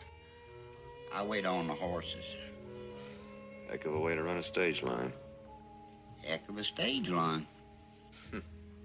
I won't argue that. Reno stage missed its connections. I had to stay here all night. Straw to sleep on. Bugs to bite me. And you snoring.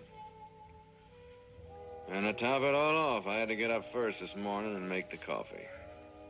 Well, the right kind of a customer would have went out and fed the stock. Seems to me I heard a horse. Got a whole corral full.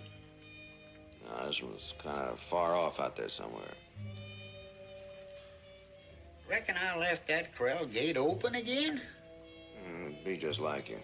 Do you mind springing up and going out and taking a look? I don't mind how I do. I'll have to get my strength up first. How long that take? Ooh, about an hour. Maybe 2.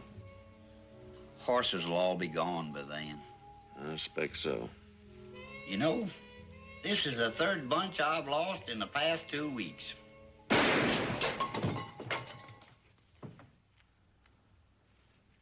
What in tarnation?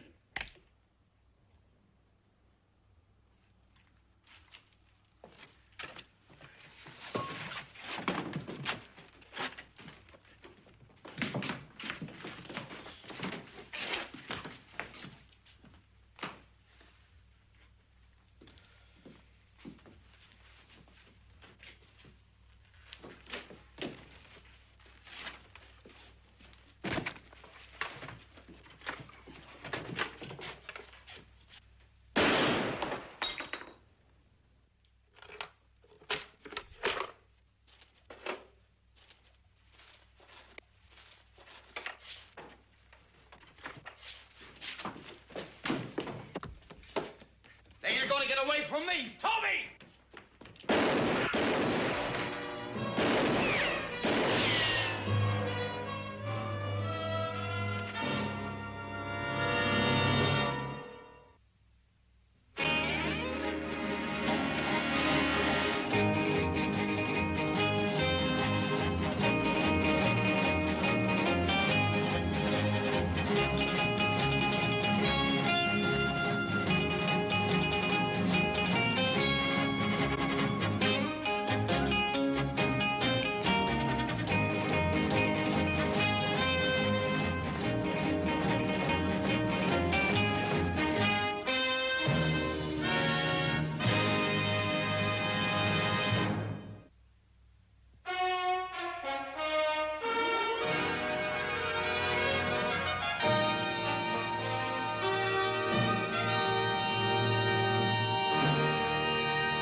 Oh.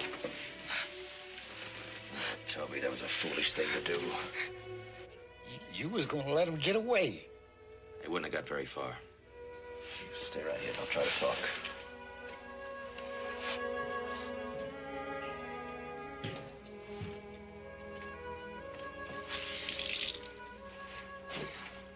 You could have helped me. I never took you to be yellow. No use going up against drawn guns. Besides, I knew one of them. Short fellow was Bill Enders. Now, how far could he get with me knowing who he was?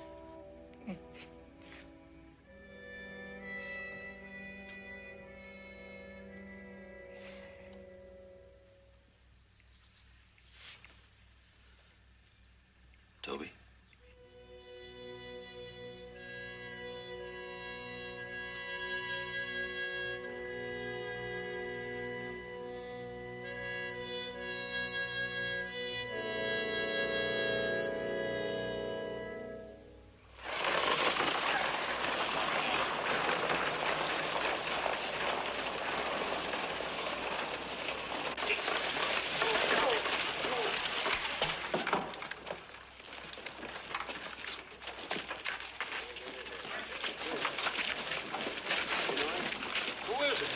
Toby Barker.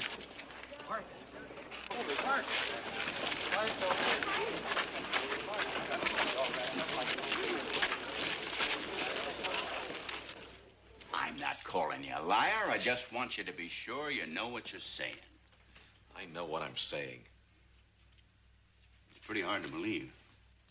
If somebody had come in here an hour ago and asked me what I thought of Bill Enders, I'd have told him that he was a fine young fella with a real nice wife, well thought of around town, pretty good businessman. Well, Adam, you are in business with him, ain't you? We own shares in the same mining claim along with two other people. Proves right there that you thought he was all right. About the only thing a man could say against Bill Enders is that he likes Pharaoh more than he should. But shucks, you could say the same thing about me if you're a minder. But Adam, he is better with a gun than most. I know how good he is. I got a lot of respect for your judgment, Adam. The whole town has. You're a Cartwright. But Jim and Nutley, if you're wrong about this thing, it's going to cause an awful lot of trouble. Folks are going to say that Bill had a right to go gunning for you for ruining his name. What do you want me to do? Back away from it? Forget I saw him kill Toby? No, I just want you to be cold, dead sure that it was Enders you saw do the killing before you stir up a lot of trouble. Well, I'm cold, dead sure. Would you be willing to go with me right now and say that to his face? Let's go.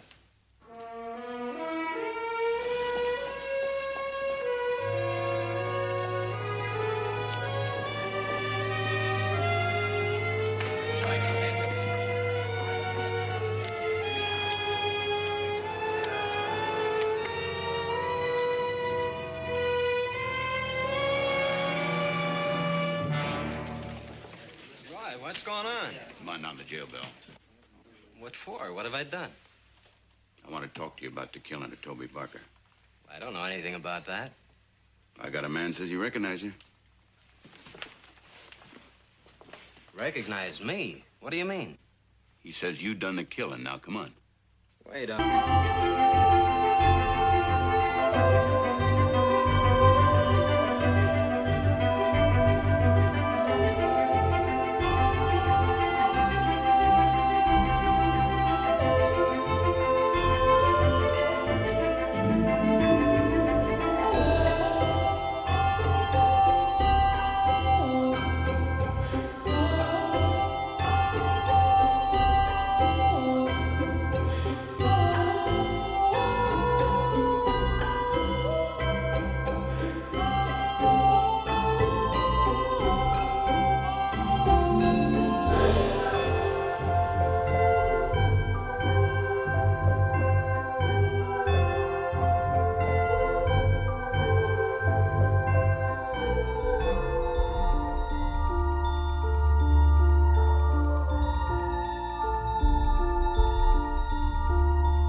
Enders killed Toby in Goat Springs and rode to Virginia City in time to be there when the witnesses saw him.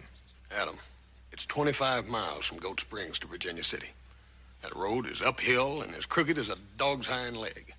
Now, there ain't no horse or no rider in these parts that can make that ride in an hour and a half. You gotta be wrong. I saw Enders in Goat Springs. Mrs. Kramer and her daughter saw him in Virginia City an hour and a half later. He's got to have made that ride. Adam, you are plumb wrong about seeing Bill Enders in Goat Springs. What are we going to do with him, Ben? Look, Adam, you know Jim Beckett, the Pony Express rider. I know him well. Would you say that he's the fastest rider and has the best string of horses in the territory? Yeah. I will get Jim Beckett to make that ride. Test ride, tomorrow. Whether it takes 1 hour or 3 hours, at least we'll know nobody could have done it faster. Well, if he makes it in time, proves I'm right. I'll go along with that. You come into town tomorrow to see how he does. Meantime, you better have a good apology ready to hand to Bill Enders.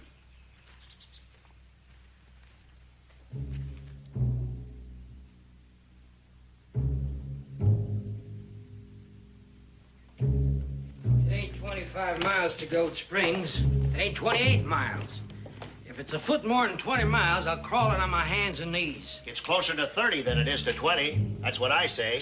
You ought to measure it before you start betting. How you gonna know if you'll win or not? Anyway, it doesn't matter so much how far it is. It's how much up and down it is. Them hills would kill a kangaroo. All I gotta say is, if that pony rider don't show up here, he's gonna prove young Cartwright's as wrong as a 5-legged horse.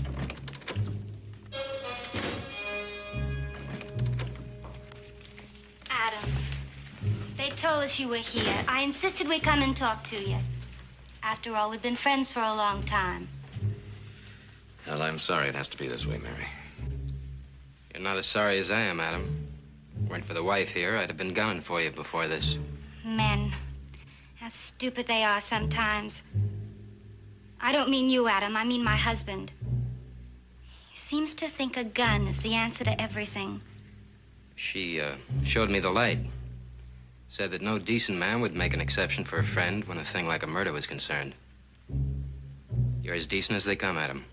You thought you saw me gun down Toby. You have to stick with that until you're proven wrong. I shouldn't blame you for it, Acacia. I should admire you. And I do, Adam.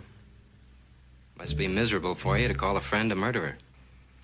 That's right, Bill. It's miserable. All right, now, let's just leave it as it is. Still a few minutes to go. It's gonna be all right. Don't you worry now. We'll all be laughing about this before the day is out.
Well, been more than 2 full hours.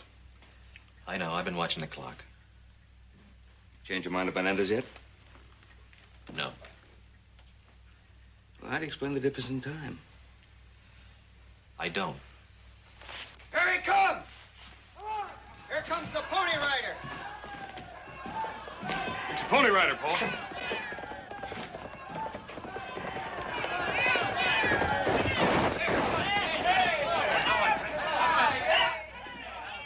Looks like he's ridden that horse half to death.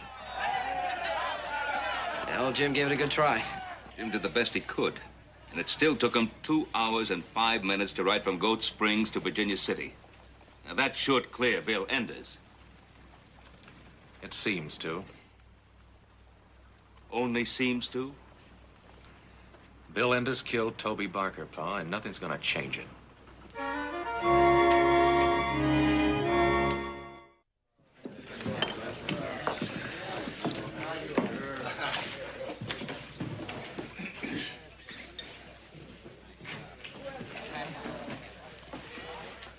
Adam? Why me? I keep asking myself that. Why me? All the men in the territory. A lot of them don't know any better way of making a living except stealing. Why'd you have to think of me when you saw that thief? Oh, I always thought we were friends. Maybe not close friends, but better than just hello and how are you. We even got a little business deal going. I just don't understand why you thought of me at a time like that. I never tried to hurt you, or cheat you, or steal from you, did I? Why, you never heard of me do anybody wrong, did you? No, you didn't. You couldn't. Tell you what I'd like to do. Now that Jim Beckett's proved I couldn't have done it, I'd like to forget the whole thing. Take it like it never happened. Go on from where we left off. Are you willing?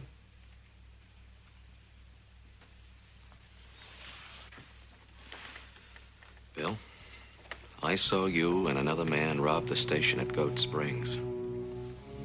I saw you fire the shot that killed Toby. Now, I'm not going to change my mind about it.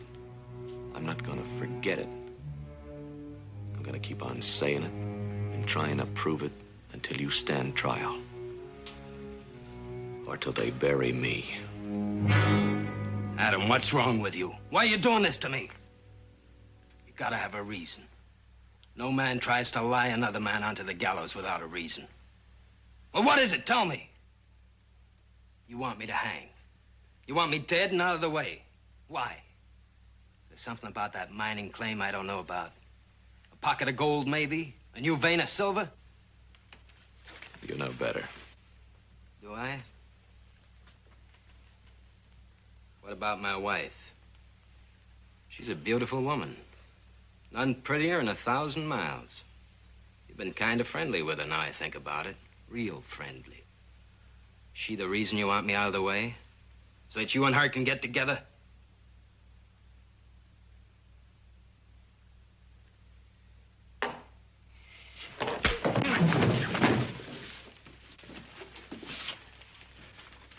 Give me your gun, Arch. No, Bill, you asked for that when you had it coming.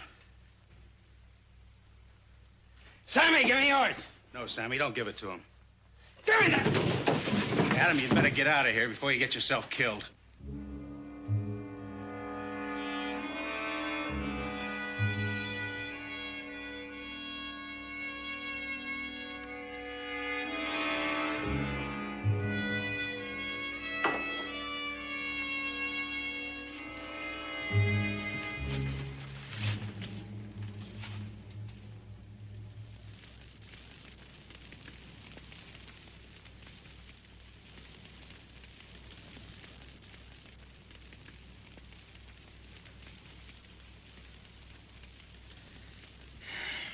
Adam, how far does a man have to go to fulfill a moral obligation? Does he ever reach a point where he can say, I've done everything reasonable men can expect me to do. This is the end of it. I'm through. Does he ever reach that point? I shouldn't think so unless it actually was the end of it. Well, let's look at this thing a little closer. Except for your brothers, you stand alone in this business, don't you? What about my father? Did you really have to ask that question? No, I guess not.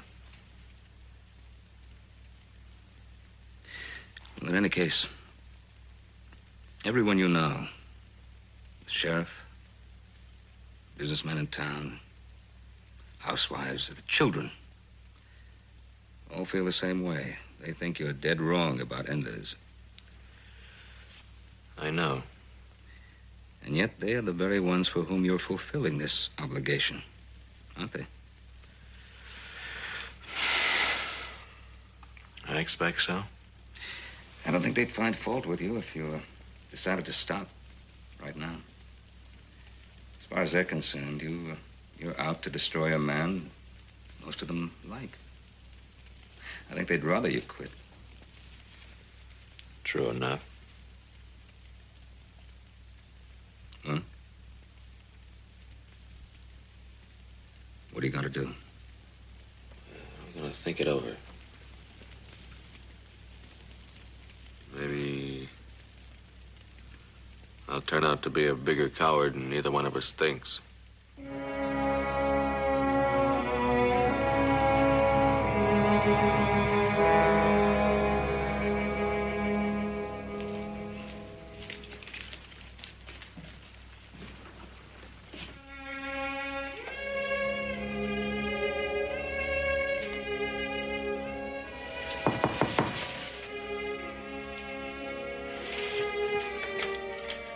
Adam, I'm so glad. I was afraid you hadn't received my note, or you wouldn't come if you had. Well, I got here as quickly as I could. Please.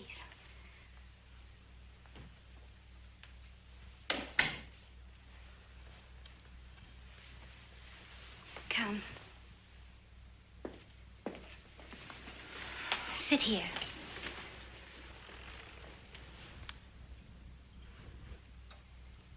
There's so much to say, I don't know where to start.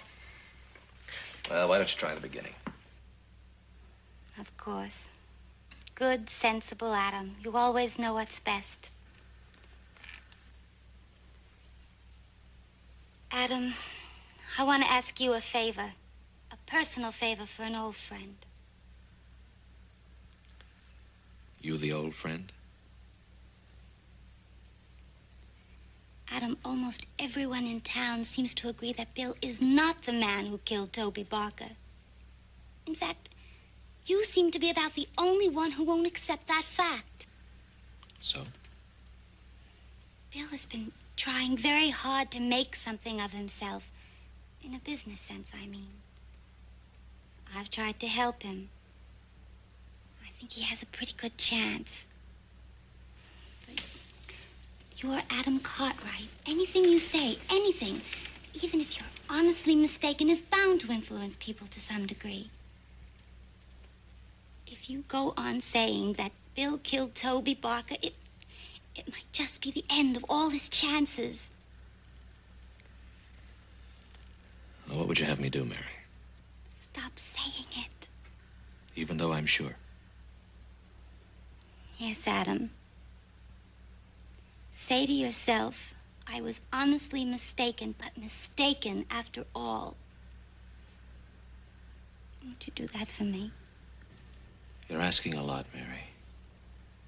I'm afraid not. Oh, Adam. Adam. You've always liked me, haven't you, Adam? I know you have. I felt the same way about you, whether you knew it or not. Oh, Adam. We could be much closer, Adam.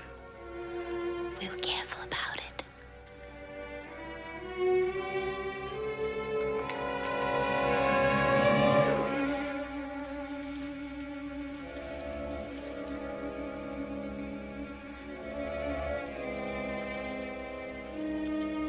It won't work, Mary.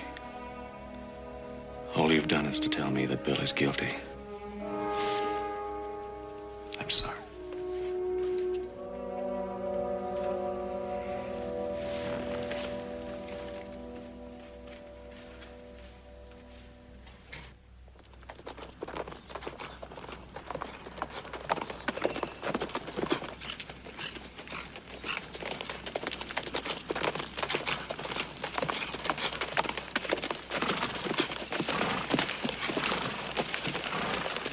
Is this it? Yeah. Seems to me a man could leave the road here, come out on that flat down below, cut over by that hogback, and go north and east. I think it'd cut off at least 5 or 6 miles. Yeah, you reckon a man run a horse through there, though? Yeah, let's take a look. Well,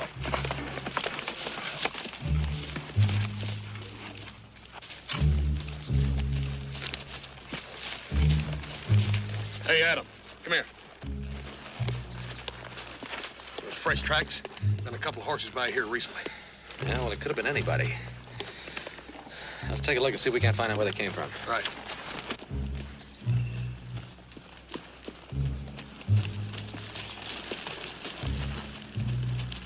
Hey, Adam, come here. The carcass. Horse looks to me like he was rode to death. See how he sweated? Could have been. It's beginning to look better all the time. You sure you ain't overlooking nothing? Not on your life. Brand on that horse won't be hard to trace either.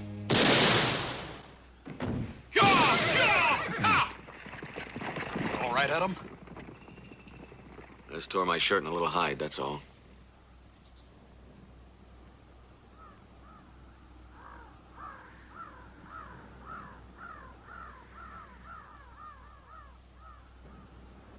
He's up in those rocks somewhere. Yeah. Hey, I think I seen something. All right, let's smoke him out.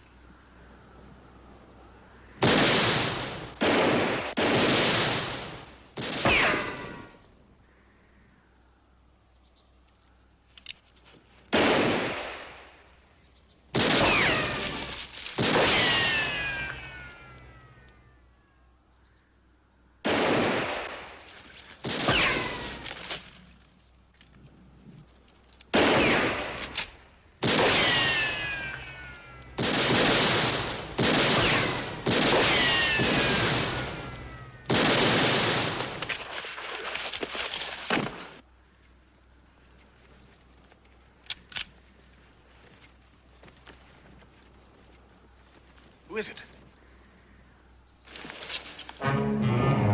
Stewart. What do you know about that? Yeah, he's the other one. I never figured it to be him. Yeah. Well, I reckon we might as well get him on back into town. The sheriff might not have figured it either. Yeah. All right, Adam, all right. I saw him. I know it was Arch Stewart. What, are you gonna say I'm wrong again? That Arch Stewart didn't have anything to do with robbing and killing Toby? Of course I'm not. The brand on the dead horse says it belonged to Stewart, and he certainly wouldn't try to bushwhack you unless he had a good reason. But I am going to say that I think you're doggone lucky. Lucky to have stumbled onto what you did, and lucky to have lived through it. And I'm also going to say if people would leave the sheriff's work to the sheriff, I think we'd all be a lot better off. Is that all that's bothering you? No, it ain't. You know why your pa's here? I asked him here, that's why. Something has come to my attention that's just about ruined my faith in human nature. In fact, I didn't know which way to turn. That's why I asked him in for his advice. Well, what is it? It's Mary Enders. She come in here and told me what you had been up to with her. And I'll swear I was never so shocked in my whole life. You, of all people. And what did Mary Enders say? Well, sir, she was sitting right in that chair there where you are, with the tears trickling down her cheeks, all broke up, a-wishing she were dead. A decent, happily married young thing like that, Adam, how in the world could you do such a thing? Now, wait a minute, Roy. Look, I told you before, this is absolutely ridiculous. I don't believe a word of that story. Maybe you're right, man. But people are still going to say that the reason Adam was claiming that Bill Enders shot Toby was to get Bill out the way so he could get married. Now, just hold on there, will you? I'll go along with you in your criticism of Adam's stubbornness. I criticize that myself. But this is not, it's absolute nonsense. Now, are you saying that Mary Enders was lying to me? She was lying. She knew Bill was away that morning. She knew that he and Arch Stewart robbed that station, and she knows that Bill shot Toby. Well, of all the butt-headed, stubborn numbers I've ever come in contact with in my life, you were the worst. Now, Bill Enders did not kill Toby, and I've got two witnesses who've already proved that he was in Virginia City at the time the crime was being committed in Goat Springs. And furthermore, I've got the man who did kill Toby in his cell behind them doors. Well, if it's not Bill Enders, you got the wrong man. Oh. There he is, Sammy Yates.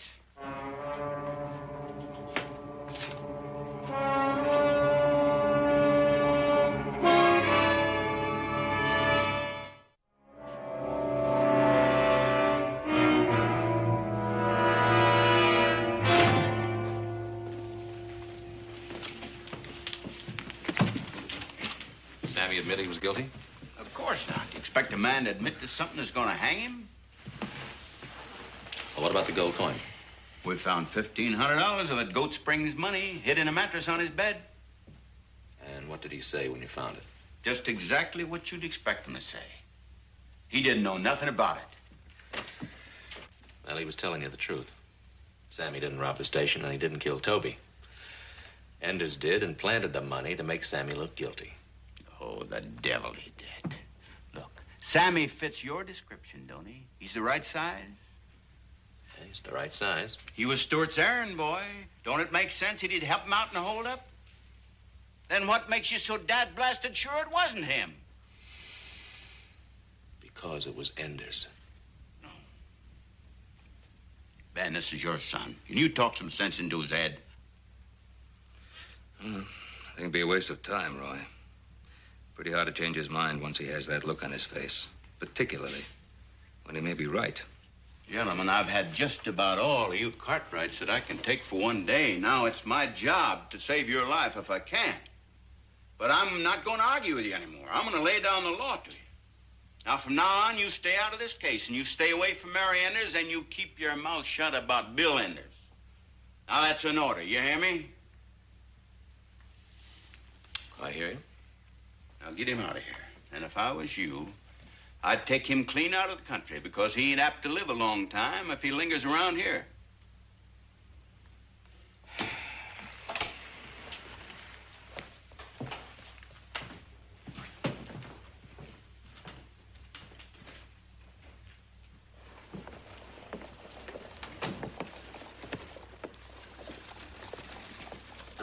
Where's Hoss? He took the body over to the funeral parlor. I told him I'd meet him later over at the saloon. Yeah, well, let's go get him. I could do with a little something after that session. You could do with a little something.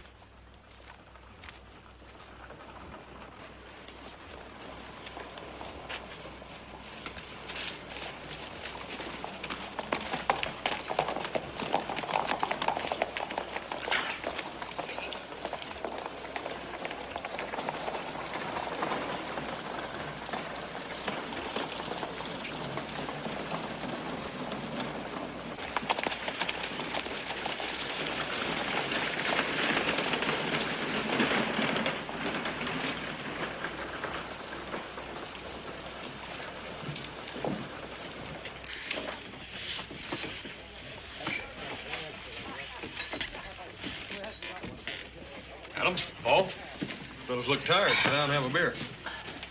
That's what we're doing.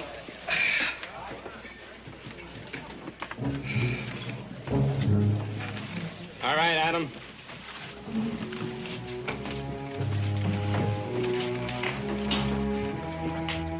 I know why you've been trying to lie me onto those gallows. I know about you and Mary. She told me what you've been doing. Now step out here and let's see what I can do to you. Not today, Bill. Draw. No. You dirty yellowback.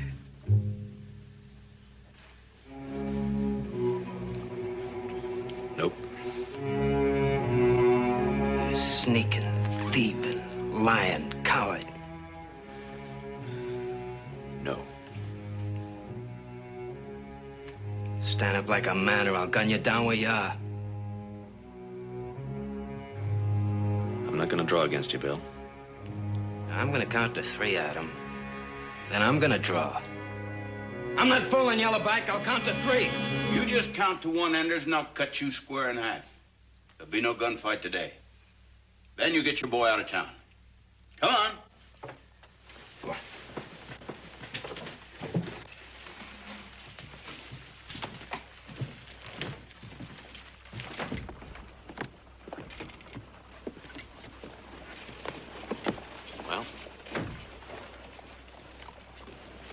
Well, I've got nothing to say. What about you? Wouldn't have been a fair fight anyhow, Adam. He's faster on the draw. Ain't no use in getting yourself shot. Still think I should have given him a try, though, huh? I don't know. Folks are gonna say you're scared. Folks would be right. But I didn't want him to get away with 3 killings. What do you mean, 3? Well, he killed Toby Barker. That's one. If he killed me, that'd be two. And with me gone, they'd hang Sammy Yates, and that makes three. Now, you tell me, is the family pride worth 3 lives? I don't know. I'll give Enders a shot at me if it'll make you feel any better, but right now I'm going to prove that he killed Toby. How are you going to do that? I'm going to start out by making the ride from Goat Springs to Virginia City in an hour and a half.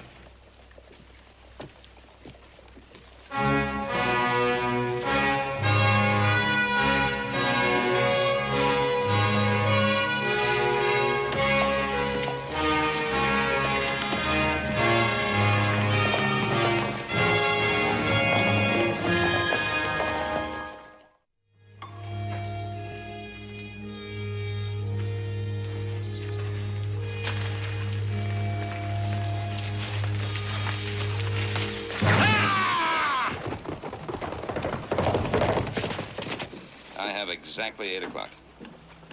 So do I. He's on his way. He's on his way. To kill himself, trying to make a lie look like the truth. I'll be in the hotel lobby if you need me before the hour and a half's gone by. All right, Ben. I was getting worried you wouldn't get here in time. I'm here. You know the area above Birch Creek. I looked it over on the way in. You can see a pretty good piece of the road from there. Think you can stop Cartwright from that point? That's what you're paying me for. On your way, then.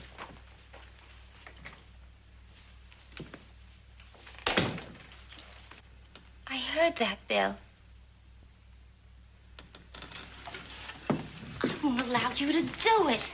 Not another murder. I won't let you. What's the matter, Mary? Conscience or fright? Either one, it's too late now. I've been bothered with both my conscience and my fright ever since Adam Cartwright accused you of killing Toby. I'm not going to argue with you, Mary. What's done is done. What's got to be done can't be stopped. I didn't know about the other one until after it was over. This I know about. All right, Mary. What do you want to do? Tell the sheriff about me? You want to see your husband hang? And then what? Live with that for the rest of your life?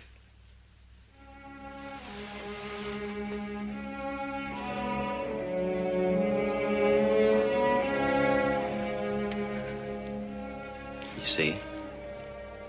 What would you do without me for the rest of your life?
Adam, you're running 10 minutes behind. I'll kick him harder.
Missile messages range.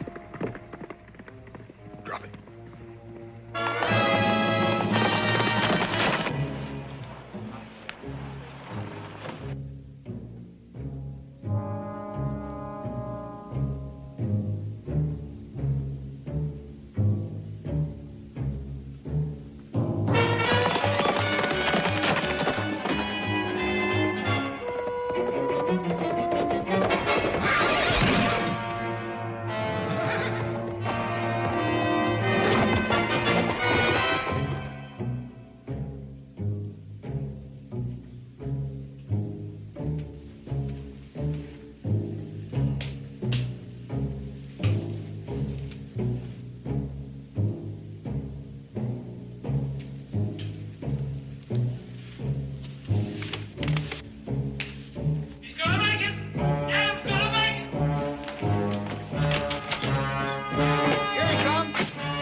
Sure surprised me.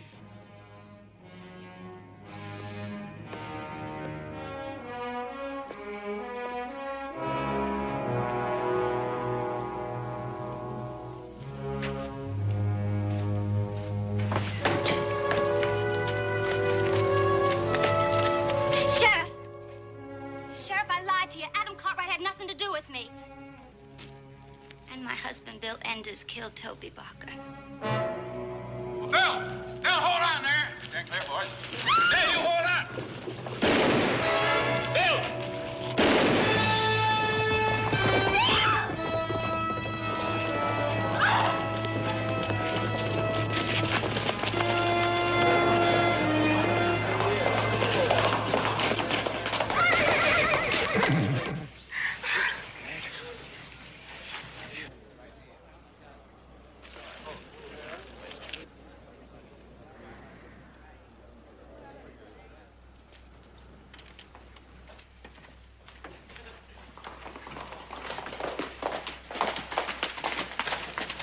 What happened?